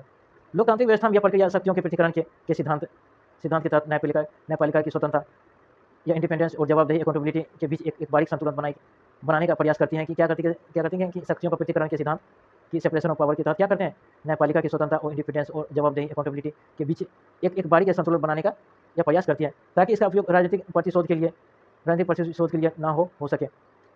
ताकि इसका राजनीतिक प्रतिशोध के लिए ना हो सके, इसलिए क्या किया जाता है? यह लोकतांत्रिक व्यवस्था में यह प्रक्रिया शक्तियों के पृथक्करण सिद्धांत या सेपरेशन ऑफ पावर के तहत न्यायपालिका की स्वतंत्रता, इंडिपेंडेंस और जवाबदेही अकाउंटेबिलिटी के बीच एक बारीक संतुलन बनाने में प्रयास करती है, ताकि इसका उपयोग राजनीतिक प्रतिशोध के लिए ना हो सके। न्यायिक स्वतंत्रता बनाम न्यायिक जवाबदेही का संतुलन क्या है कि न्यायिक स्वतंत्रता की सुरक्षा। इसमें क्या बोला है कि न्यायिक स्वतंत्रता बनाम न्यायिक जवाबदेही का संतुलन क्या है? बैलेंसिंग एक्ट क्या है? न्यायिक स्वतंत्रता बनाम जवाबदेही का संतुलन, बैलेंसिंग एक्ट क्या है? न्यायिक स्वतंत्रता की सुरक्षा, न्यायाधीशों को कार्यकाल की सुरक्षा देना निष्पक्ष न्याय के लिए आवश्यक है। महाभियोग की प्रक्रिया की जानबूझकर अत्यंत जटिल बनाया गया है, ताकि कार्यपालिका या विधायिका दुर्भावनाओं से न्यायाधीशों को डरा ना सके। इसमें क्या बोला गया है कि न्यायिक स्वतंत्रता की सुरक्षा, न्यायाधीशों को कार्य की सुरक्षा देना निष्पक्ष न्यायालय की आवश्यकता है। इसमें क्या बोला गया है? इसमें क्या बोलेंगे दोस्तों कि न्यायिक स्वतंत्रता की सुरक्षा और न्यायाधीशों को कार्यकाल की सुरक्षा देना निष्पक्ष न्याय के लिए आवश्यक है। महाभियोग की प्रक्रिया की जानबूझकर अत्यंत जटिल बनाया गया है, ताकि कार्यपालिका या विधायिका दुर्भावना से न्यायाधीशों को डरा ना सके। इसमें क्या बोला गया है कि न्यायाधीशों की स्वतंत्रता सुरक्षा, न्यायाधीशों को कार्यकाल की सुरक्षा देना निष्पक्ष न्याय के लिए आवश्यक है। कि महाभियोग की प्रक्रिया को जानबूझकर अत्यंत जटिल बनाया गया है, ताकि कार्यपालिका या विधायिका दुर्भावना से न्यायाधीशों को डरा ना सके। कार्यपालिका या विधायिका इस न्यायाधीशों को डरा ना सके, इसलिए इसका प्रक्रिया क्या है? जटिल बनाया गया। लोकतांत्रिक जवाबदेही क्या है कि न्यायपालिका संविधान से ऊपर नहीं है।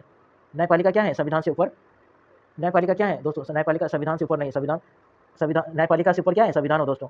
कि यदि कोई न्यायाधीश सिद्ध कदाचार या प्रोवेड या मिसबिहेवियर या अक्षमता या इनकेपेबिलिटी का दोषी पाया जाता है तो उसे हटाने की शक्ति जनता के प्रतिनिधियों या संसद को दी गई है, जो चेक एंड बैलेंस को दर्शाता है। कितनी इंपॉर्टेंट है दोस्तों कि पॉलिटिक्स दोस्तों कोई वर्ड एकदम से दोस्तों लगता है कि रुला देता है कि ऐसे ऐसे कितनी अच्छी बात है कितनी। तो लोकतंत्र का जवाबदेही क्या होता है कि न्यायपालिका संविधान से ऊपर नहीं है। न्यायपालिका कि कोई यदि कोई न्यायाधीश सिद्ध या कदाचार या प्रोवेड या मिसबिहेवियर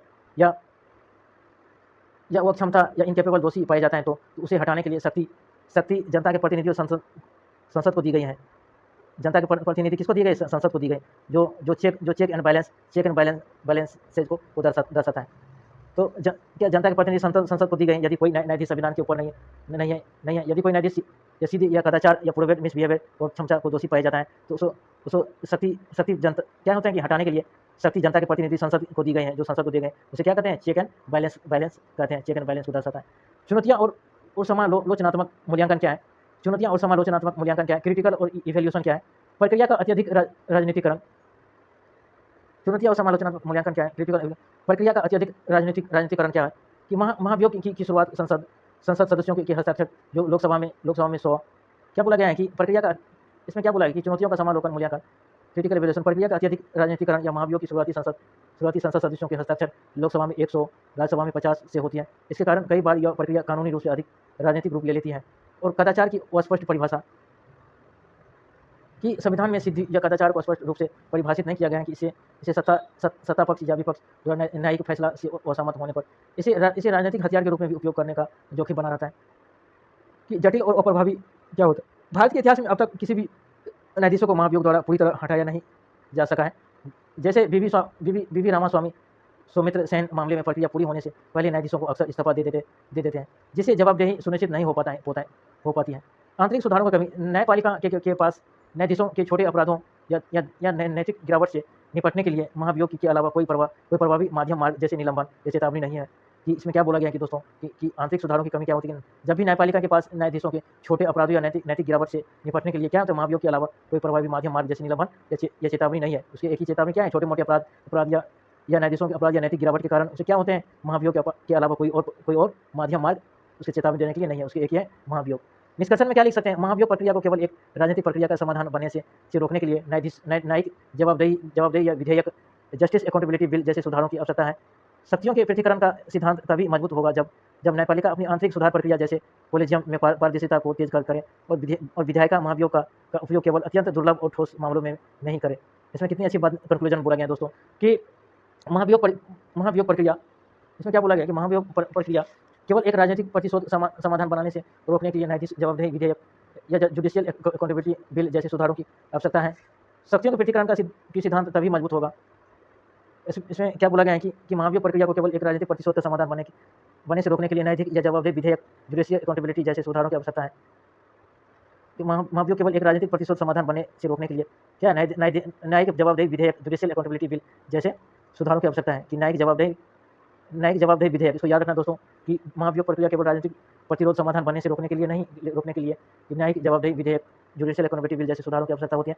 शक्तियों के पृथक्करण का सिद्धांत तभी मजबूत होगा जब न्यायपालिका अपनी आंतरिक सुधारों की प्रक्रिया जैसे कोलेजियम में पारदर्शिता को तेज करें और विधायिका महाभियोग का उपयोग केवल अत्यंत दुर्लभ और ठोस मामलों में भी करें।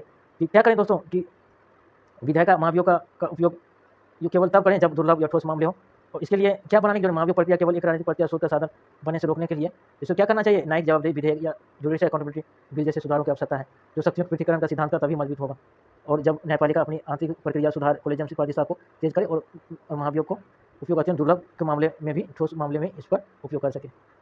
अगला है प्रिलिम्स फैक्ट के लिए पॉलिटी से। चुनावी प्रक्रिया पर जन विश्वास। मुख्य चुनाव आयुक्त CEC ज्ञानेश कुमार ने बयान दिया कि हालिया चुनाव में रिकॉर्ड मतदान या रिकॉर्ड या टर्न आउट चुनावी प्रक्रिया पर जनता की गाढ़े भरोसे का प्रमाण। कि इसमें क्या बोला गया कि मुख्य चुनाव आयुक्त ज्ञानेश कुमार ने दिया कि हाल ही में चुनावी रिकॉर्ड में प्रक्रिया में जनता की गाढ़े भरोसे का प्रमाण। आइए हैं पहला इंडियन एक्सप्रेस से इकोनॉमी से लिया गया है। PCS और स्टेट PCS और UPSC के लिए, और के साथ ही प्रीलिम्स और मेंस के लिए स्टेट और UPSC के लिए क्वेश्चन प्रैक्टिस है मेंस और PT के लिए दोस्तों। आइए पहला है कोर सेक्टर सूचकांक का विस्तार। 8 से बढ़कर बढ़ते हुए 9 उद्योग हैं। कि समान अध्ययन GS पेपर 3 भारतीय अर्थव्यवस्था औद्योगिक विकास बुनियादी ढांचा से है कि मुख्य समाचार है, केंद्रीय वाणिज्य एवं उद्योग मंत्रालय ने इंडेक्स ऑफ इंडस्ट्री ICI विस्तार करते हुए इसमें लो एक्स आयरन ओर को नौवे मुख्य उद्योग के रूप में शामिल करने की घोषणा की है। इसके साथ ही कोर सेक्टर उद्योगों की संख्या 8 से बढ़कर 9 हो गई है। तो शामिल करने का कारण है कि औद्योगिक उत्पादन में लो एक्स के व्यापक उपयोग या बुनियादी ढांचे में विकास में इसके महत्वपूर्ण योगदान को देखते हुए नीतिगत बदलाव किया गया है। यूपीएससी के लिए मुख्य बिंदु, यूपीएससी और पीसीएस के लिए मुख्य बिंदु कोर सेक्टरों का डेटा सीधे तौर पर औद्योगिक या उत्पादन सूचकांक या आईपी की गणना की प्रभावित करता है। अब तक इसमें केवल 8 उद्योगों शामिल थे: कोयला, कच्चा तेल, प्राकृतिक गैस, रिफाइनरी उत्पादन, उर्वरक, स्टील, सीमेंट और बिजली।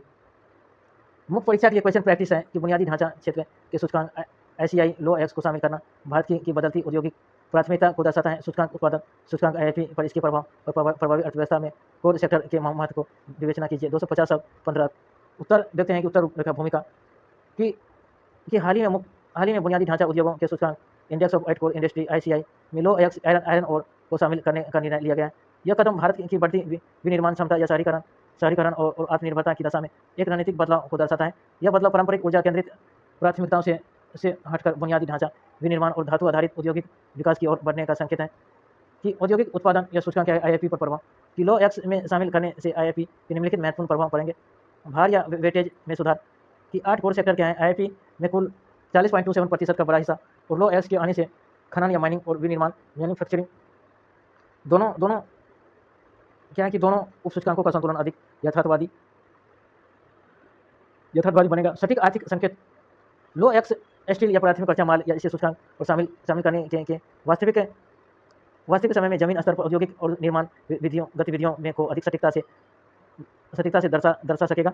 और अस्थिरता में कमी क्या है कि ऊर्जा केवल ईंधन या कोयला, कच्चा तेल पर निर्भरता कम होने से वैश्विक कमोडिटी या कीमतों के उतार चढ़ाव का IIP पर सीधा नकारात्मक प्रभाव कम होगा। भारतीय अर्थव्यवस्था में कोर सेक्टर बुनियादी ढांचा क्षेत्र का महत्व कि 8 मुख्य उद्योग कोयला, कच्चा तेल, प्राकृतिक गैस, रिफाइनरी उत्पादन, उर्वरक या स्टील या सीमेंट या बिजली या भारतीय अर्थव्यवस्था की रीढ़ है। आर्थिक विकास का इंजन यह क्षेत्र अन्य सभी विनिर्माण और सेवा उद्योगों के लिए बुनियादी इनपुट प्रदान करता है और इसके बिना औद्योगिक चक्र का चलना असंभव है। रोजगार सृजन पूंजीकरण होने के साथ साथ यह क्षेत्र निर्माण या लॉजिस्टिक और इंजीनियरिंग में लाखों कुशल और अकुशल श्रमिकों को प्रत्यक्ष रोजगार देता है। पूंजी निर्माण और निवेश कोर सेक्टर में होने वाला विकास देश में दीर्घकालिक संपत्ति जैसे सड़क, रेलवे, पुल, कारखाने का निर्माण करता है जो गुणक प्रभाव मल्टीपल इफेक्ट के माध्यम से सकल घरेलू उत्पाद GDP को बढ़ाता है। और नीति निर्माण का आधार सरकार और भारतीय रिजर्व बैंक RBI मौद्रिक और राजकोषीय नीतियों तय करने के लिए कोर सेक्टर के अग्रगामी आंकड़ों लीडिंग इंडिकेटर को उपयोग करते हैं। निष्कर्ष क्या है कि लो एक्स को ICI में शामिल करना भारत की मेकिंग इंडिया और आत्मनिर्भर भारत जैसी महत्वाकांक्षाओं के अनुकूलन है। यह बदलाव न केवल सांख्यिकी सटीकता को बढ़ाएगा बल्कि नीति निर्माताओं को देश के वास्तविक औद्योगिक स्वास्थ्य को समझने और वैश्विक आपूर्ति श्रृंखला में भारत को एक मजबूत विनिर्माण केंद्र के रूप में स्थापित करने में मदद करेगा। PT के लिए क्वेश्चन प्रैक्टिस है। भारत में index of core industry ICI संदर्भ में निम्नलिखित तत्वों को विचार कीजिए। पहला है कि हाल ही में वाणिज्य और उद्योग मंत्रालय द्वारा इसमें लो एक्स आयरन कोर में 90 उद्योग के रूप में जोड़ा गया है। कोर सेक्टर के उद्योगों का औद्योगिक उत्पादन सूचकांक IIP में 40% से अधिक भारांश या वेटेज है।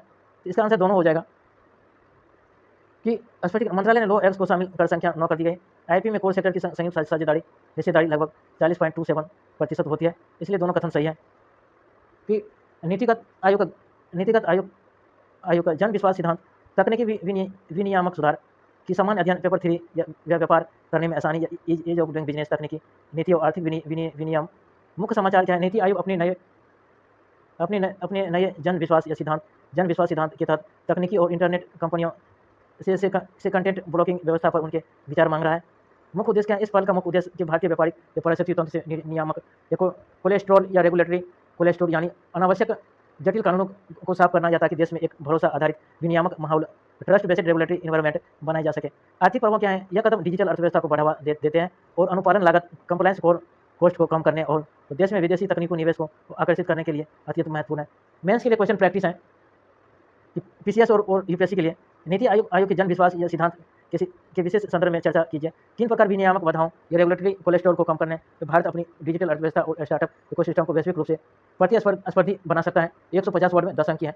कि आइए इसका पहले मॉडल इसका देखते हैं, इसका क्या है प्रारूप मॉडल स्ट्रक्चर देखते हैं आंसर का।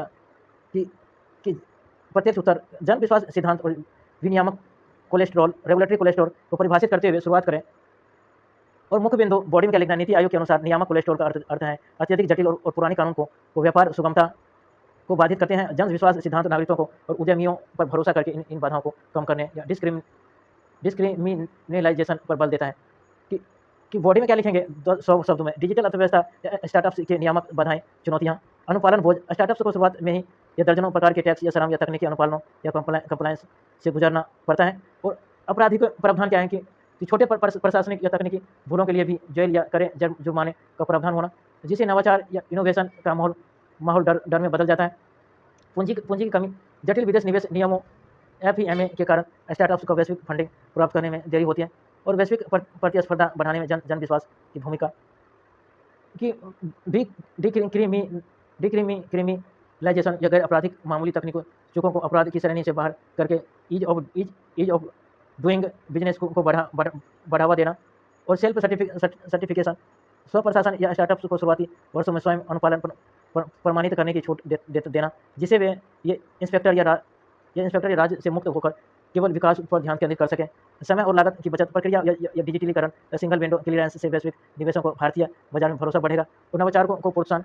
विनियामक और निश्चय खत्म होने से डीप टेक या AI जैसे उभरते क्षेत्र में जोखिम लाने की क्षमता बढ़ेगी। निष्कर्ष में क्या लिखेंगे कि आगे की राह क्या है? नियामक कोलेस्ट्रॉल को कम करना केवल प्रक्रियात्मक सुधार नहीं, बल्कि शासन प्रणाली में उद्यमियों के प्रति विश्वास का सांस्कृतिक बदलाव है। जन विश्वास सिद्धांतों को पूरी तरह लागू करते हैं। भारत $1 ट्रिलियन की डिजिटल अर्थव्यवस्था और वैश्विक स्टार्टअप हब बनने के अपने लक्ष्यों को प्राप्त कर सकता है।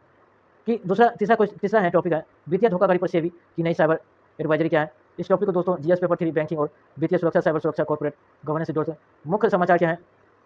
भारतीय प्रतिभूति और विनियम बोर्ड सेबी ने कॉर्पोरेट जगत में बदलते बॉस स्कैम को लेकर सूचीबद्ध कंपनियों के लिए एक गंभीर चेतावनी जारी की है। कि तकनीकी चुनौती क्या है कि इस घोटाले में साइबर अपराधी या आर्टिफिशियल इंटेलिजेंस AI या डीफेक या वॉइस क्लोनिंग तकनीक का उपयोग करके कंपनियों के शीर्ष अधिकारियों जैसे CEO MD की तकनीकों को आवाज़ और पहचान बनाते हैं। और इसके जरिए वित्तीय विभागों को आपातकालीन फंड ट्रांसफर करने के लिए धोखा दिया जाता है। और नियामक निर्देश क्या है? सेबी ने कंपनियों को सख्त सत्यापन प्रोटोकॉल अपनाने, बिना पहचान पुख्ता किए एग्जीक्यूटेबल या फाइलें डाउनलोड न करने और किसी भी धोखाधड़ी की स्थिति को तुरंत राष्ट्रीय साइबर अपराध हेल्पलाइन 1930 पर रिपोर्ट करने का निर्देश दिया गया है। PT के लिए प्रैक्टिस क्वेश्चन है कि हाल ही में चर्चा में रहे बॉस स्कैम जिसके संबंध में सेबी ने चेतावनी जारी की है, निम्नलिखित में से कौन सा सही है? कि इसका आंसर B हो जाएगा। आर्टिफिशियल इंटेलिजेंस डिफेक्ट तकनीकों के जरिए कॉर्पोरेट या अधिकारियों को नाम पर वित्तीय धोखाधड़ी। इसका आंसर क्या होगा? बी हो जाएगा। आर्टिफिशियल इंटेलिजेंस और डिफेक्ट तकनीक के जरिए कॉर्पोरेट अधिकारियों के नाम पर वित्तीय धोखाधड़ी, इसका ये हो गया डिफेक्ट। आंसर राइटिंग के लिए मुख्य आर्थिक डेटा स्नैपशॉट समाचारों के अनुसार कोर सेक्टर ग्रोथ कि मई माह में भारत की मुख्य आर्थिक उद्योगों की वृद्धि दर 7 महीनों के निचले स्तर पर 0.5% पर रही है। और वित्त वर्ष 2025-26 में यह विकास दर 2.7% थी, जो इससे पिछले वर्ष के 4.5% कम है। और ब्रिक्स श्रम बैठक, भारत ने हैदराबाद में 12वीं ब्रिक्स श्रम और रोजगार मंत्रियों की बैठक की मेजबानी की है, जिसका उद्देश्य सदस्य देशों के बीच तकनीकी सहयोग बढ़ाना और परिस्थिति एनवायरमेंट इकोलॉजी GS3 से जुड़ी 3 महत्वपूर्ण और अत्यंत महत्वपूर्ण खबरें UPSC और स्टेट PCS के लिए हैं दोस्तों। आइए पढ़ते हैं। पहला है कि गुजरात में सिंहों का बढ़ता मानवीय संघर्ष, ह्यूमन लाइन्स कन्फ्लिक्ट, सामान्य अध्ययन GS3 जैव विविधता पर्यावरण संरक्षण वन जीवन प्रबंधन से गुजरात के लिए गिर क्षेत्र में उसके आसपास में हाल ही में इंसानों पर हुए हमलों के बाद 21 एशियाई शेरों या एशियाटिक लाइन को पकड़ा गया है, जिसमें से 7 शेरों को आधिकारिक तौर पर आदमखोर या मिनी एटर घोषित कर दिया गया है। और मूल कारण क्या है कि गिर राष्ट्रीय उद्यम वहन या क्षमता या कैरिंग कैपेसिटी से अधिक शेरों की आबादी होने के कारण वे राजस्व क्षेत्रों या खेती और मानवीय बस्तियों को और पलायन कर रही है। और संरक्षण की चुनौती, यह घटना या शेरों के लिए एक अधिक भौगोलिक आवास या अल्टरनेटिव हैबिटाट जैसे माध्यम या प्रदेश का या पुनः या अन्य अभ्यारण्य विकसित करने की आवश्यकता को पुनः रेखांकित करती है, ताकि आनुवंशिक विविधता बनी रहे, ऐसी संघर्ष कम हो। आंसर राइटिंग के लिए मेंस के लिए प्रैक्टिस क्वेश्चन है कि वन जीव की बढ़ती आबादी या उनके सुकृतीय प्राकृतिक आवास पर भारत में मानव वन जीवन संघर्ष ह्यूमन वाइल्ड लाइफ कॉन्फ्लिक्ट के अपरिहार्य बना रहे हैं। हाल ही में गुजरात में एशियाई संघर्षों के संदर्भ में आई संकट के आंतरिक के आलोक में इस कथन का समूलाचन कीजिए। भूमिका में क्या लिखेंगे इंट्रो में? मानव वन जीवन संघर्ष HWC वर्तमान भारत के जैव विविधता संरक्षण सक्षम को गंभीर चुनौतियों में से एक है, जो गुजरात के ग्रेटर गिर क्षेत्र में 16वीं एशियाई जनसंख्या जनगणना 2025 के अनुसार शहरों की आबादी बढ़कर 891 हो गई है। 1991 में यह मुकाबला 214% पूर्व वृद्धि दर्शाती है। हाल ही में सौराष्ट्र में अमरेली, भावनगर, जूनागढ़ में एक ही महीने में 9 से अधिक हमलों और 6 जिलों की मौत की घटना ने इन विसर में पुनर्जीवित कर दिया गया है। और क्या वन्यजीवों की बढ़ती आबादी या सुकृतीय आवासों के कारण संघर्ष अपरिहार्य इनविटेबल हो गया है? संघर्ष की की अपरिहार्यता के पक्ष में तर्क आवास आवास या आबादी का दबाव क्या है, पारिस्थितिक संतृप्ति क्या है, इकोलॉजिकल सेचुरेशन क्या है कि गिर राष्ट्रीय उद्यान की वहन क्षमता कैरिंग कैपेसिटी सीमित है। वर्तमान में लगभग 44.22% से शेर पारंपरिक संरक्षित वनों से बाहर राजस्व क्षेत्रों में कृषि भूमि भूमि और तटीय इलाकों में रह रहे हैं कि प्रशासनिक सीमाओं की बाधा क्या है। जब शेर एक वन प्रभाग के दूसरे प्रभाग में राजस्व क्षेत्र में जाते हैं तो वे वन विभाग के प्रशासनिक क्षेत्राधिकार आपस में टकराते हैं, जिससे त्वरित प्रतिक्रिया या रैपिड रिस्पॉन्स और रेस्क्यू कार्यों में देरी होती है। और बुनियादी ढांचे की विस्तार क्या है, गिर गलियारों या कॉरिडोर्स के बीच रेलवे लाइनों का विस्तार या सड़कों का वाहनों का भारी दबाव और कुआं का खुला होना शेरों के लिए घातक साबित हो रहे हैं, जिससे विचलित होकर आक्रामक हो जाते हैं। और समलोचात्मक मूल्यांकन क्या है कि क्या संघर्ष केवल अपरिहार्य है या मानव जनित है। कथन का गहराई से मूल्यांकन करने से स्पष्ट होता है कि यह संघर्ष केवल प्राकृतिक आवास की कमी का परिणाम नहीं, बल्कि इसके पीछे मानवीय व्यवहार और नीतिगत कमियों की अधिक जिम्मेदार है। व्यवहारगत संकट और अभद्र पर्यटन की वन जीव विशेषज्ञों के अनुसार मुख्य संकट जैविक नहीं बल्कि मानवीय व्यवहार का है कि पर्यटकों द्वारा रील्स बनाने के लिए शेरों का पीछा करना, रात के समय अवैध सफारी चलाना और उनके संभोग काल या मेटिंग पीरियड में खलन डालना शेरों की आक्रामक बना रहता है। और अवैध रिकॉर्ड और अतिक्रमण गिर के संवेदनशील क्षेत्रों में लगभग 550 से अधिक होम स्टे या वाणिज्य रिसोर्ट अवैध रूप से काम कर रहे हैं और जो शहरों के पारंपरिक गलियारों को अवरुद्ध करते हैं और स्थानांतरण या ट्रांसलोकेशन में देरी। सर्वोच्च न्यायालय के 2013 के आदेश या मध्य प्रदेश के कोनो राष्ट्रीय उद्यान में कुछ शेरों को स्थानांतरित करने के निर्देश के बावजूद गुजरात की सरकार द्वारा राजनीतिक और क्षेत्रीय गौरव के कारण स्थानांतरण में देरी की गई है। और एकल आवास में केंद्रित आबादी महामारी जैसे केनाइन डिस्टेंस पर वायरस और आंतरिक संघर्ष इन फाइटिंग के प्रति अत्यधिक संवेदनशील है। आगे की राह क्या है, निष्कर्ष क्या है। मानव वन जीव संघर्ष को अपरिहार्य मानकर हाथ घड़े नहीं बैठा जा सकता। गुजरात सरकार ने हाल ही में वन जीव संस्थान WI को शेरों के व्यवहार का अध्ययन करने का जिम्मा सौंपा है, थर्मल ड्रोन निगरानी बढ़ाई और अवैध रिसोर्ट पर प्रतिबंध लगाया है। तो दीर्घकालिक समाधान के लिए केंद्र सरकार के प्रोजेक्ट लाइन के तहत एक वैकल्पिक स्वतंत्र या मुक्त रेंज आबादी या सेकेंड होम विकसित करने की रणनीति पर तेजी से काम करना होगा। सहअस्तित्व या कोएग्जिस्टेंस के मॉडल को बनाए रखने के लिए स्थानीय समुदाय जैसे मालधारी की सहभागिता और त्वरित मुआवजा और वन्य जीव संरक्षण अधिनियमों के तहत रील्स या शौक के नाम पर शेरों को परेशान करने के वाले के खिलाफ कठोर कानूनी कार्रवाई अनिवार्य है। पीटी के लिए क्वेश्चन प्रैक्टिस है। हाल ही में चर्चा में रहा बॉस स्कैम के किल के संबंध में सेबी ने चेतावनी दी है। इसके बारे में पढ़ लिया था दोस्तों कि मुख्य डेटा इसके बारे में भी पढ़ लिया था। भारत ने पहले नाइट सफारी प्रोजेक्ट किस राज्य में किया है, उत्तर प्रदेश है, इसके बारे में पढ़ लिया था। बॉस स्कैम डिफेक्ट तकनीकी का दुरुपयोग क्या है कि इसको सामान्य अध्ययन GS3 साइबर सुरक्षा आर्टिफिशियल इंटेलिजेंस चुनौती IT से जोड़ सकते हैं। भारतीय प्रतिनिधित्व विनियम बोर्ड ने सेबी ने कॉर्पोरेट जगत में बढ़ रहे बॉस स्कैम को लेकर एक तकनीकी एडवाइजरी जारी की, जिसमें आपराधिक कंपनियों को निशाना बना रहे हैं। और तकनीकी कार्यप्रणाली क्या है, इस साइबर अपराध में एडवांस आर्टिफिशियल इंटेलिजेंस AI और वॉइस आपराधिक कंपनी है दोस्तों। ये क्या है कि आपराधिक में एडवांस आर्टिफिशियल इंटेलिजेंस और वॉइस क्लोनिंग तकनीकी का उपयोग किया जाता है। और अपराधिक किसी कंपनी के शीर्ष अधिकारी या CEO MD की हूबहू आवाज़ और डिफेक्ट वीडियो कॉल तैयार करते हैं और इसके बाद वित्तीय विभाग के कर्मचारियों को आपातकालीन और गोपनीयता फंड ट्रांसफर करने का निर्देश देकर ठगी की जाती है। कि बहुत ही इंपॉर्टेंट है दोस्तों, ये बहुत ही इंपॉर्टेंट है। इसको बॉस स्कैम क्या है, इसको डिफेक्ट तकनीकी का कॉर्पोरेट दुरुपयोग कि इसको सामान्य GS पेपर 3 साइबर सुरक्षा आर्टिफिशियल इंटेलिजेंस चुनौती और IT अधिनियम 6 टॉपिक को जोड़ सकते हो। आगे पढ़ते हैं और चिंताएं क्या है कि यह दिखाता है कि जनरेटिव AI का दुरुपयोग वित्तीय प्रणालियों और व्यवस्थित करने के लिए कितनी आसानी से इसे किया जा सकता है। इसके जरिए मजबूत या प्रमाणीकरण या मल्टी फैक्टर ऑथेंटिकल की आवश्यकता है। मुख्य परीक्षा के लिए मेंस के लिए आंसर राइटिंग प्रैक्टिस है। आर्टिफिशियल इंटेलिजेंस और डिफेक्ट प्रौद्योगिकी के प्रसार के साइबर सुरक्षा परिदृश्य को अधिक जटिल बना दिया है। हाल ही में चर्चा में रहे बॉस स्कैम के संदर्भ में इसके प्रभाव पर सुधारात्मक विनियामक उपायों की चर्चा कीजिए। 120 वर्ड 10 अंक है कि मुख्य परीक्षा के लिए क्वेश्चन प्रैक्टिस क्या है। आइए पढ़ते हैं भूमिका इंट्रो में। आर्टिफिशियल इंटेलिजेंस AI या डिफेक्ट प्रौद्योगिकी साइबर सुरक्षा खतरों को अत्यधिक परिष्कृत बना दिया गया। हाल ही में चर्चा में रहा कि बॉस स्कैम CEO फ्रॉड इसका प्रमुख उदाहरण है, जहां जलसाज AI जनित नकली ऑडियो वीडियो का उपयोग करके वरिष्ठ अधिकारियों के रूप में कर्मचारियों को धोखा देते हैं। AI और डिफेक्ट का मुख्य प्रभाव क्या है कि वित्तीय पहचान की हानि जैसे बॉस स्कैम, सामाजिक और संगठनात्मक संकट जैसे प्रतिष्ठा या विश्वास में कमी। आइए पढ़ते हैं कि मुख्य बातें साइबर सुरक्षा पर इसके प्रभाव क्या पड़ते हैं कि परिष्कृत सोशल इंजीनियरिंग या बॉस स्कैम में AI क्लोनिंग से हूबहू वरिष्ठ अधिकारियों जैसे आवाज़ बनाकर वित्तीय हस्तांतरण या संवेदनशील डेटा का मांग की जाती है। और पहचान की चोरी डिफेक्ट तकनीकी कॉर्पोरेट जनता में know your customer KYC biometric सुरक्षा प्रणाली को आसानी से चकमा दे देती है। और कम तकनीकी कौशल आवश्यकता ready to use AI tools के कारण अब कम तकनीकी समझ वाले अपराधी भी उच्च स्तरीय वित्तीय धोखाधड़ी कर रहे हैं। संरचनात्मक अविश्वास। फर्जी डिजिटल संचार के कारण कंपनियों के वित्तीय आंतरिक समन्वय और विश्वसनीयता प्रभावित होती है। सुधारात्मक विनिमय उपाय क्या है? विनियामक ढांचा क्या है? सूचना प्रौद्योगिकी आईटी अधिनियम 2000 या डीपीडीपी अधिनियम, डिफेक्ट एआई जनित धोखाधड़ी के सख्त दंड का प्रावधान और मल्टी फैक्टर ऑथेंटिकेशन एमएफए वित्तीय लेनदेन के लिए केवल डिजिटल या वॉइस कमांड पर निर्भर न रहकर भौतिक या बहुस्तरीय सत्यापन अनिवार्य किया जाए। और सॉफ्टवेयर समाधान डिफेक्ट या वॉइस क्लोनिंग की पहचान करने के लिए डिफेक्ट या डिटेक्शन टूल्स या वाटर मार्किंग तकनीकी का विकास और जागरूकता प्रशिक्षण कर्मचारियों के जरिए नियमित साइबर सुरक्षा ऑडिटिंग या मॉक बॉक्स या स्कैम या ड्रिल का आयोजन। निष्कर्ष क्या है? एआई और डिफेक्ट से उपजे खतरों से निपटने के लिए मजबूत विनियामक नीति और उन्नत तकनीकी सुरक्षा तंत्र के बीच संतुलन बनाना अत्यंत आवश्यक है। जनसत्ता के संपादकीय न्यूज़ है दोस्तों कि ज्वलन राष्ट्रीय मुद्दों पर विशेषज्ञ हैं कि इसे पॉलिटिक्स लिया गया है कि इसमें क्या है कि सोनम वांचिक का अवसान लोकतांत्रिक परीक्षा के लिए इसके बारे में कि क्या मुख्य बिंदु जानते हैं। उदासीनता का सवाल स्वस्थ लोकतांत्रिक जनता द्वारा सरकारी नीतियों पर सवाल उठाना स्वाभाविक है।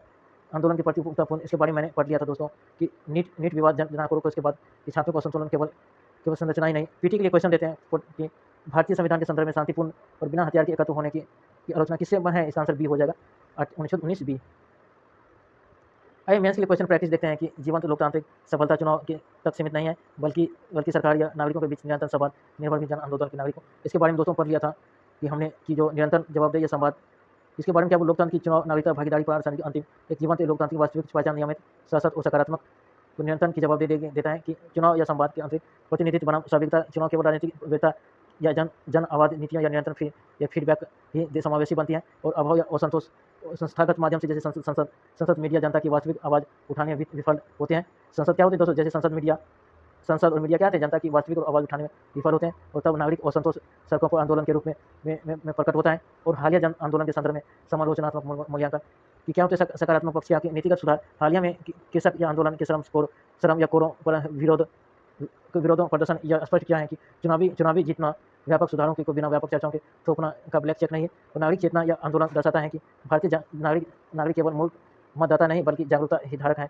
नकारात्मक चुनौतीपूर्ण पक्ष क्या है कि अति विश्वासघाती सरकार और प्रदर्शनकारियों के बीच लंबे गतिविधियों का प्रमुख कारण समय पर पारदर्शिता बातचीत न होना रहा है। संस्थागत विरोध प्रदर्शन का अगर होना लंबे समय तक खींचता या दिखाता है कि जनता संसदीय समितियां या स्थानीय परामर्श तंत्रों से भरोसा कम हुआ है। और ध्रुवीकरण का रचनात्मक संवाद के अब हम अक्सर आंदोलनों को राजनीतिकरण हो जाता है जिससे मूल राष्ट्रीयकरण मुद्दे के पीछे छूट जाते हैं। आगे की राह क्या है कि लोकतंत्र को मजबूत करने के लिए विमर्शकारी लोकतंत्र का डेलिबरेटिव डेमोक्रेसी को अपनाना होगा। इसके तहत कानून निर्माण से पूर्व व्यापक सार्वजनिक परामर्श फ्री लेजिस्लेटिव कंसल्टेशन को अनिवार्य बनाया जाए और नागरिक समाज सिविल सोसाइटी के साथ डिजिटल और प्रत्यक्ष संवाद में मंच बढ़ाया जाए। और निष्कर्ष है कि केवल मतदान प्रक्रिया लोकतंत्र की आत्मा को जीवित नहीं रख सकती बल्कि इसकी दीर्घकालिक सफलता के लिए सरकार को असहमति आवाज़ों को दबाने के बजाय उन्हें रचनात्मक सुधार की आवाज़ के रूप में देखना होगा। संपादकीय 2 मणिपुर संकट क्या है कि हिंसा के साथ शांति की चुनौती क्या है कि लेख में मणिपुर में राष्ट्रीय शासन हटने के बाद भी दोबारा बिगड़ती सुरक्षा व्यवस्था या उग्रवाद की चुनौती का विश्लेषण करता है। मुख्य बिंदु क्या? सुरक्षा बलों का खतरा राज्य में जातीय संघर्षों को थमने का नाम नहीं ले रही है और उखरुल और सेनापति जिलों में हाल ही में असम राइफल पर हुए हमलों को उग्रवादियों की बढ़ती सक्रियता का दर्शाती है। और रणनीतिक बदलाव सीआरपीएफ का दौरा काफिलों में करीब 100 बुलेट्स वाहनों को शामिल करना यह दिखाता है कि सुरक्षा बल खुद को असुरक्षित महसूस कर रहे हैं। और प्रशासनिक इच्छा शक्ति की कमी, जब रक्षक ही संकट में है तो आम जनता ही सुरक्षा भगवान भरोसे ही हो जाती है। सरकार और केंद्र सरकार में सामाजिक सौहार्द बहाल करने के जरिए ठोस राजनीतिक इच्छा शक्ति की कमी साफ दिख रही है। यूपीएससी के लिए क्वेश्चन प्रैक्टिस है कि पीटी के लिए भारतीय संविधान के किस अनुच्छेद के तहत किसी राज्य के संवैधानिक तंत्र के विफल होने पर राष्ट्रपति शासन लागू किया जाता है? 356 अनुच्छेद 356 की आंतरिक सुरक्षा के ऊपर के संघर्ष में उत्तर पूर्वी राज्यों में की जातीय संघर्ष उग्रवादियों और कानूनी व्यवस्था की समस्या नहीं है बल्कि इसके गहरे या सामाजिक राजनीति के कारण मणिपुर में हालिया घटनाओं के आलोक में सीमा पर सुरक्षा चुनौतियों और आंतरिक शांति को बहाल करती है। किसका मॉडल आंसर मुख्य बिंदु के भारतीय जातीय संघर्ष या केवल कानूनी व्यवस्था की संकट में या ऐतिहासिक और अपेक्षा पहचान के राजनीतिक भूमि विवाद जनसांख्यिकी की और सुरक्षा से जुड़ा हुआ सामाजिक राजनीतिक मुद्दा है कि मणिपुर में हालिया संकट से जटिलता से है। मणिपुर संकट के सामाजिक राजनीतिक कारण है सोशियो पॉलिटिकल स्कोर कि मैतेई बनाम की कुकी जो संघर्ष में घाटी के रहने वाले बहुसंख्यक मैतेई समुदाय द्वारा अनुसूचित जनजाति एसटी के दर्जे की मांग ने पहाड़ी जनजातियों को जो असली मुद्दे और अधिकारों को खोने का भय पैदा किया है। भौगोलिक और जनजातीय विभाजन राज्य की 90% पहाड़ी भूमि पर केवल 43% जनजातीय आबादी रहती है और जबकि 10% घाटी में और 97% गैर जनजातीय मुक्त मैतेई आदिवासी केंद्रित है। संसदों में राजनीतिक प्रतिनिधित्व की होड़, बजट आवंटन विकल्प और राजनीतिक सत्ता 60 में से 40 विधानसभा सीटें की घाटी में है और कोर लेकर समुदाय को बीच गहरा अविश्वास और सीमा पर सुरक्षा चुनौतियां, core border security challenge, Myanmar में अस्थिरता, म्यांमार में सैन्य तख्ता पलट 2021 के बाद से वहां की कोर की चीन शरणार्थी का बड़े पैमाने पर तो मिजोरम और मणिपुर में अवैध प्रवेश हुआ है और सुरक्षित पनागाह के हैं कि हथियार और तस्करी अब उग्रवादी संगठन जैसे घाटी में मतई संगठन या पहाड़ी कोर की समूह म्यांमार की खुली और दुर्गम सीमाओं का लाभ उठाकर वहां शरण लेते हैं तथा हथियारों और नशीले पदार्थ का गोल्डन ट्रायल की तस्करी करते हैं। फ्री मूवमेंट या रिजिम एफएमआरआई का दुरुपयोग, सीमा के दोनों ओर रहने वाले जनजातीय लोगों के लिए बनी इस व्यवस्था का दुरुपयोग विद्रोह या समूह या द्वारा घुसपैठ के लिए किया गया है, जिसे अब केंद्र सरकार ने निलंबित कर दिया गया है कि आंतरिक शांति बहाली उपायों या मेजरेबल इंटरनल पेश राजनीतिक संघवाद विश्वास बहाली सभी संगठित जातीय समूहों को मतैया कोर की नंगा के नागरिकों समाज और नेताओं के साथ त्रिपक्षीय वार्ता को शुरू की जाए और सीमा प्रबंधन की सुदृढ़ करना, भारतीय म्यांमार सीमा पर तत्काल बाड़ी लगाने या फेंसिंग का कार्य पूरा किया जाए और सीमा सुरक्षा बलों या असम राइफल की मुस्तैदी बढ़ाई जाए और अवैध घुसपैठ पर रोक, बायोमेट्रिक डेटा संग्रह को तेज कर अवैध प्रवासियों की पहचान की जाए और एनआरसी को उद्यंत करने पर विचार करें और नए संगत विकास और पहाड़ी और घाटी दोनों क्षेत्रों में के बीच की बजटीय आवंटन और बुनियादी ढांचों को विकास असंतुलन को दूर किया जाए और संघर्ष कंक्लूजन में क्या है, उत्तर पूर्वी अस्थायी शांति के लिए केवल सैन्य बल जैसे AFSPA पर्याप्त नहीं, इसके लिए एक ऐसी संवेदनशील और समावेशी नीति की आवश्यकता है जो सुरक्षा और चिंताओं को दूर करने के साथ साथ वहाँ के समुदाय की संस्कृति और सामाजिक पहचान को भी सुरक्षित रख सके। अगला पॉलिटी के लिए क्वेश्चन प्रैक्टिस है कि भारतीय संविधान किस अनुच्छेद के तहत प्रत्येक जनगणना के बाद लोकसभा, राज्यसभा के विधानसभाओं के नियम के निर्वाचन के पूर्ण योजना के परिसीमन के लिए परिसीमन आयोग का गठन किया है कि एक 82 है, इसका अनुच्छेद 82 हो जाएगा ये तहत परिसीमन कि अभ्यास पॉलिटी के लिए लिया गया है कि दोस्तों कि राज्य कानूनी व्यवस्था की पूरी तरह की जाने की राज्य की सरकार केंद्र के निर्देशों के पालन करने में असमर्थ रहती है तो किस अनुच्छेद के प्रभाव के 356 राष्ट्रपति शासन का मार्ग प्रस्त हो जाता है, सी हो जाता है 365 क्या होता है अनुच्छेद 365 के तहत यदि राज्य में केंद्र शासित संवैधानिक निर्देशों का पालन नहीं करता है तो राष्ट्रपति का मान सकते हैं कि राज्य का शासन संविधान के अनुरूप नहीं चल रहा है, तो इसके लिए कौन सा अनुच्छेद हो जाता है तो 365 दोस्तों अनुच्छेद 365 वो अनुच्छेद के अनुसार राष्ट्रपति शासन का मार्ग प्रस्त हो जाता है। कच्चे तेल के उछाल के या विंडफॉल टैक्स क्या है इसके बारे में आई पढ़ते हैं कि जनसत्ता से लिया गया है कि इसमें क्या बोलते हैं पश्चिमी एशिया के बढ़ते भू राजनीतिक तनाव या वेस्ट एशिया के कारण वैश्विक बाजार में कीमतों में लगातार उतार चढ़ाव में भारतीय अर्थव्यवस्था के प्रतिकूल केंद्र सरकार के प्रभाव के देखते हुए केंद्र सरकार ने डीजल या एटीपीएफ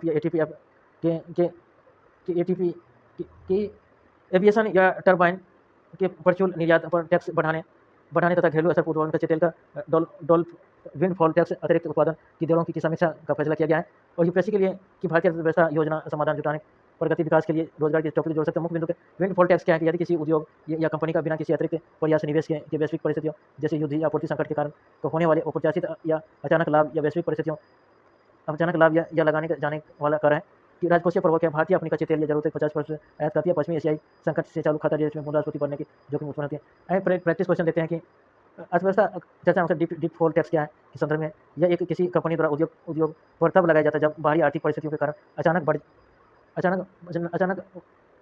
अचानक बढ़ा अप्रत्याशित लाभ होता है। भारत में यह कर मूल रूप से घरेलू तेल उत्पादक या रिफाइनरी या उनके निर्यात लाभ को विनियमित करने के लिए लगाया जाता है। इसका दोनों आंसर हो जाएगा दोस्तों, इसका दोनों पश्चिमी एशिया इसको पढ़ लेना दोस्तों। इसमें क्या बोला गया कि पश्चिमी एशिया की लगातार बुराई के चलते 85% आयात की अस्थिरता के कारण कच्चे तेल की कीमत के कारण जिसे होता है कि कीमत के कारण बाजार व्यापार घाटा तेजी बढ़ जाते हैं। मुख्य मुद्दा अनुमोदन बढ़ते आयात के कारण क्या होते हैं कि डॉलर की मजबूत हो जाते हैं, रुपया कमजोर हो जाते हैं और संघर्ष के क्या ये पश्चिमी एशिया में प्रवासी द्वारा भेजे जाने के रिमिटेंस कम हो जाते हैं और कैट विस्तारित संयुक्त उत्पादन के घाटा को सुरक्षित असर पर पहुंच जाती है। क्या होते हैं इन संयुक्त कारकों के कारण घरेलू उत्पाद या जीडीपी और उत्पादन में चालू घाटा CAD और सुरक्षित स्तर पर पहुंच जाते हैं। विंडफॉल टैक्स राजकोषीय नीतियों को प्रभावशीलता। विंडफॉल टैक्स क्या होता है कि कारण जो घरेलू तेल उत्पादक कंपनियों द्वारा कीमतों में अत्यधिक वृद्धि से कमाई गए अत्यधिक लाभ के द्वारा लगाए गए राजकोषीय बफर क्या होता है अतिरिक्त, इसको पढ़ लेना दोस्तों। एशिया संकट के चलते विरोधी प्रभाव के विंडफॉल टैक्स नीतिगत द्वारा लगाए जाते हैं। क्वेश्चन प्रैक्टिस है कि इंडिया सेमीकंडक्टर के प्राथमिक उद्देश्य के निम्नलिखित में से क्या है, इसका आंसर बी हो जाएगा। भारतीय सेमीकंडक्टर डिस्प्ले इकोसिस्टम विकास के लिए एक मजबूत विनिर्माण आधार तैयार करना।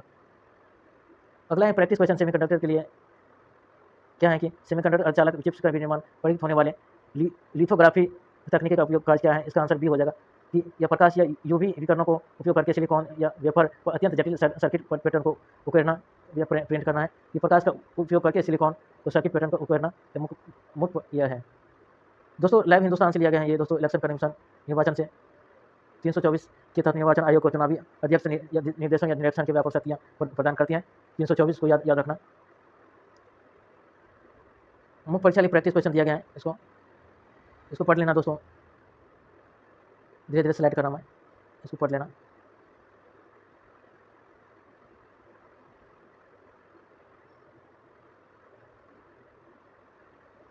प्रीलिम्स के लिए क्वेश्चन प्रैक्टिस है कि भारतीय संविधान की नागरिकता संदर्भ में निम्नलिखित तथ्यों पर विचार कीजिए। इसका पहला ही आंसर होगा भारतीय संविधान की धारा 1 से नागरिकता परिधान है। न्यायाधीश का इस पर बना महाभियोग प्रक्रिया, इसके बारे में पढ़ लिया था दोस्तों हमने। इसके बारे में रिपीट हो गया है, कुछ क्वेश्चन दोस्तों रिपीट हो गया, जो आंसर राइटिंग के प्रैक्टिस क्वेश्चन रिपीट हो गया है। ये है उच्चतम न्यायालय के न्यायाधीशों के संबंध में निम्नलिखित है कि उच्चतम न्यायालय के न्यायाधीश को हटाने की प्रक्रिया उच्चतम न्यायालय के न्यायाधीशों को हटाने की है कि उच्चतम न्यायालय के न्यायाधीश को राष्ट्रपति संबोधन हस्ताक्षर युक्त द्वारा अपना पद त्याग सकता है। इसका दोनों आंसर सही है। अनुच्छेद 117 के अनुसार उच्चतम न्यायालय के न्यायाधीशों को राष्ट्रपति के पत्र लिखकर इस्तीफा दे सकता है। अनुच्छेद 217 के अनुसार उसे पद क्रिया या महाभियोग से हटाया जा सकता है। 124 के सर्वोच्च न्यायालय के न्यायाधीशों के ये वर्णित है। मुख्य वन लाइन ये क्वेश्चन है, इसको याद रखना दोस्तों। 182 है, ये परिसिमरन के द्वारा 182, 172 ये डिजिटल रुपया के लिए के बारे में इसमें दिया गया है। इसके डिजिटल रुपये के बारे में, इसके बारे में कि भारतीय रिजर्व बैंक द्वारा शोधकर्ता के बढ़ते हुए दुर्दशा के कारण बैंकिंग को सुरक्षा कारण ऑनलाइन से इंटरनेट बिना काम किए ऑफलाइन डिजिटल रुपया वॉलेट पर विनिर्माण ग्रामीण क्षेत्रों में किया जाएगा। यह नकदी प्रावधान की लागत, प्रिंटिंग को, लॉजिस्टिक कॉस्ट को डायरेक्ट बेनिफिट ट्रांसफर होने की वजह लीकेज को पूरी तरह से समाप्त करता है। मुख्य कारण या अभियान केंद्रीय बैंक या डिजिटल मुद्रा CBDT से रुपये का ग्रामीण, इसका रूपरेखा देखा, इसको पढ़ लेना दोस्तों। इसमें दिया गया है कि केंद्रीय बैंक द्वारा की मुद्रा के ग्रामीण वित्तीय समावेशन भारतीय रिजर्व बैंक द्वारा बैंकों को डिजिटल मुद्रा रुपया के मौद्रिक नकदी या डिजिटल रूप से हाल ही में RBI द्वारा वित्तीय समावेश सूचकांक FI इंडेक्स में प्रगति के ग्रामीण भारतीय में अंतिम छोर तक पहुंचाने की रुपया एक महत्वपूर्ण मील का पत्थर साबित है। रुपये का अवसर ग्रामीण विकास समावेशन, रुपये का अवसर गेम चेंजर। ऑनलाइन भुगतान क्षमता बिना इंटरनेट के वाले सुदूर ग्रामीण में ऑफलाइन मोड से लेन देन संभव है। यदि बिजली नेटवर्क और निश्चितता के जूझ रहे गाँव के लिए वरदान है। कम लेन देन लागत भौतिक मुद्रा के मुद्रा परिवहन प्रबंधन खर्च समाप्त होने से इसके लिए बैंकिंग प्रणाली परिचालन लागत पड़ती है, जिसका ग्राम उपभोक्ता को मिलता है। वित्तीय साक्षरता समावेशन, स्मार्टफोन के माध्यम से सीधे डिजिटल वॉलेट का उपयोग ग्रामीण आदिवासी को औपचारिक वित्तीय तंत्र से जोड़ता है और लक्षित प्रत्यक्ष कर लाभ हस्तांतरण DBT सरकारी योजना जैसे PM किसान, मनरेगा सब्सिडी शोध रुपये के रूप में भेजी जा सकती है। प्रोग्राम मेंबर या प्रोग्राम मनी के माध्यम से यह सुनिश्चित किया जा सकता है कि पैसा केवल उसी जैसे खाद्य बीज के लिए किया जाए। तकनीकी व्यवहारिक चुनौतियां, डिजिटल वित्तीय साक्षरता का ग्रामीण भारत में आज भी स्मार्टफोन की सीमित पहुंच है। इसके अलावा डिजिटल साक्षरता की कमी के कारण लोग डिजिटल वॉलेट की संरचना सुरक्षित महसूस करते हैं। साइबर सुरक्षा, डेटा गोपनीयता, ग्रामीण आदिवासी या फिशिंग ऑनलाइन धोखाधड़ी, साइबर हमलों के प्रति अधिक संवेदनशील मौजूद सुरक्षा अवसंरचना, डेटा लीक होने की खतरा बना रहता है। पारंपरिक बैंकिंग जमा प्रभाव को यदि लोग भारतीय मात्रा में नकदी सीधे रुपये RBI वॉलेट में रखने लगेंगे तो वाणिज्य बैंकों के पास जमा डिपॉजिट कम हो जाएगा और इससे बैंकों को ऋण देने की क्षमता, प्रभावशीलता कम हो सकती है।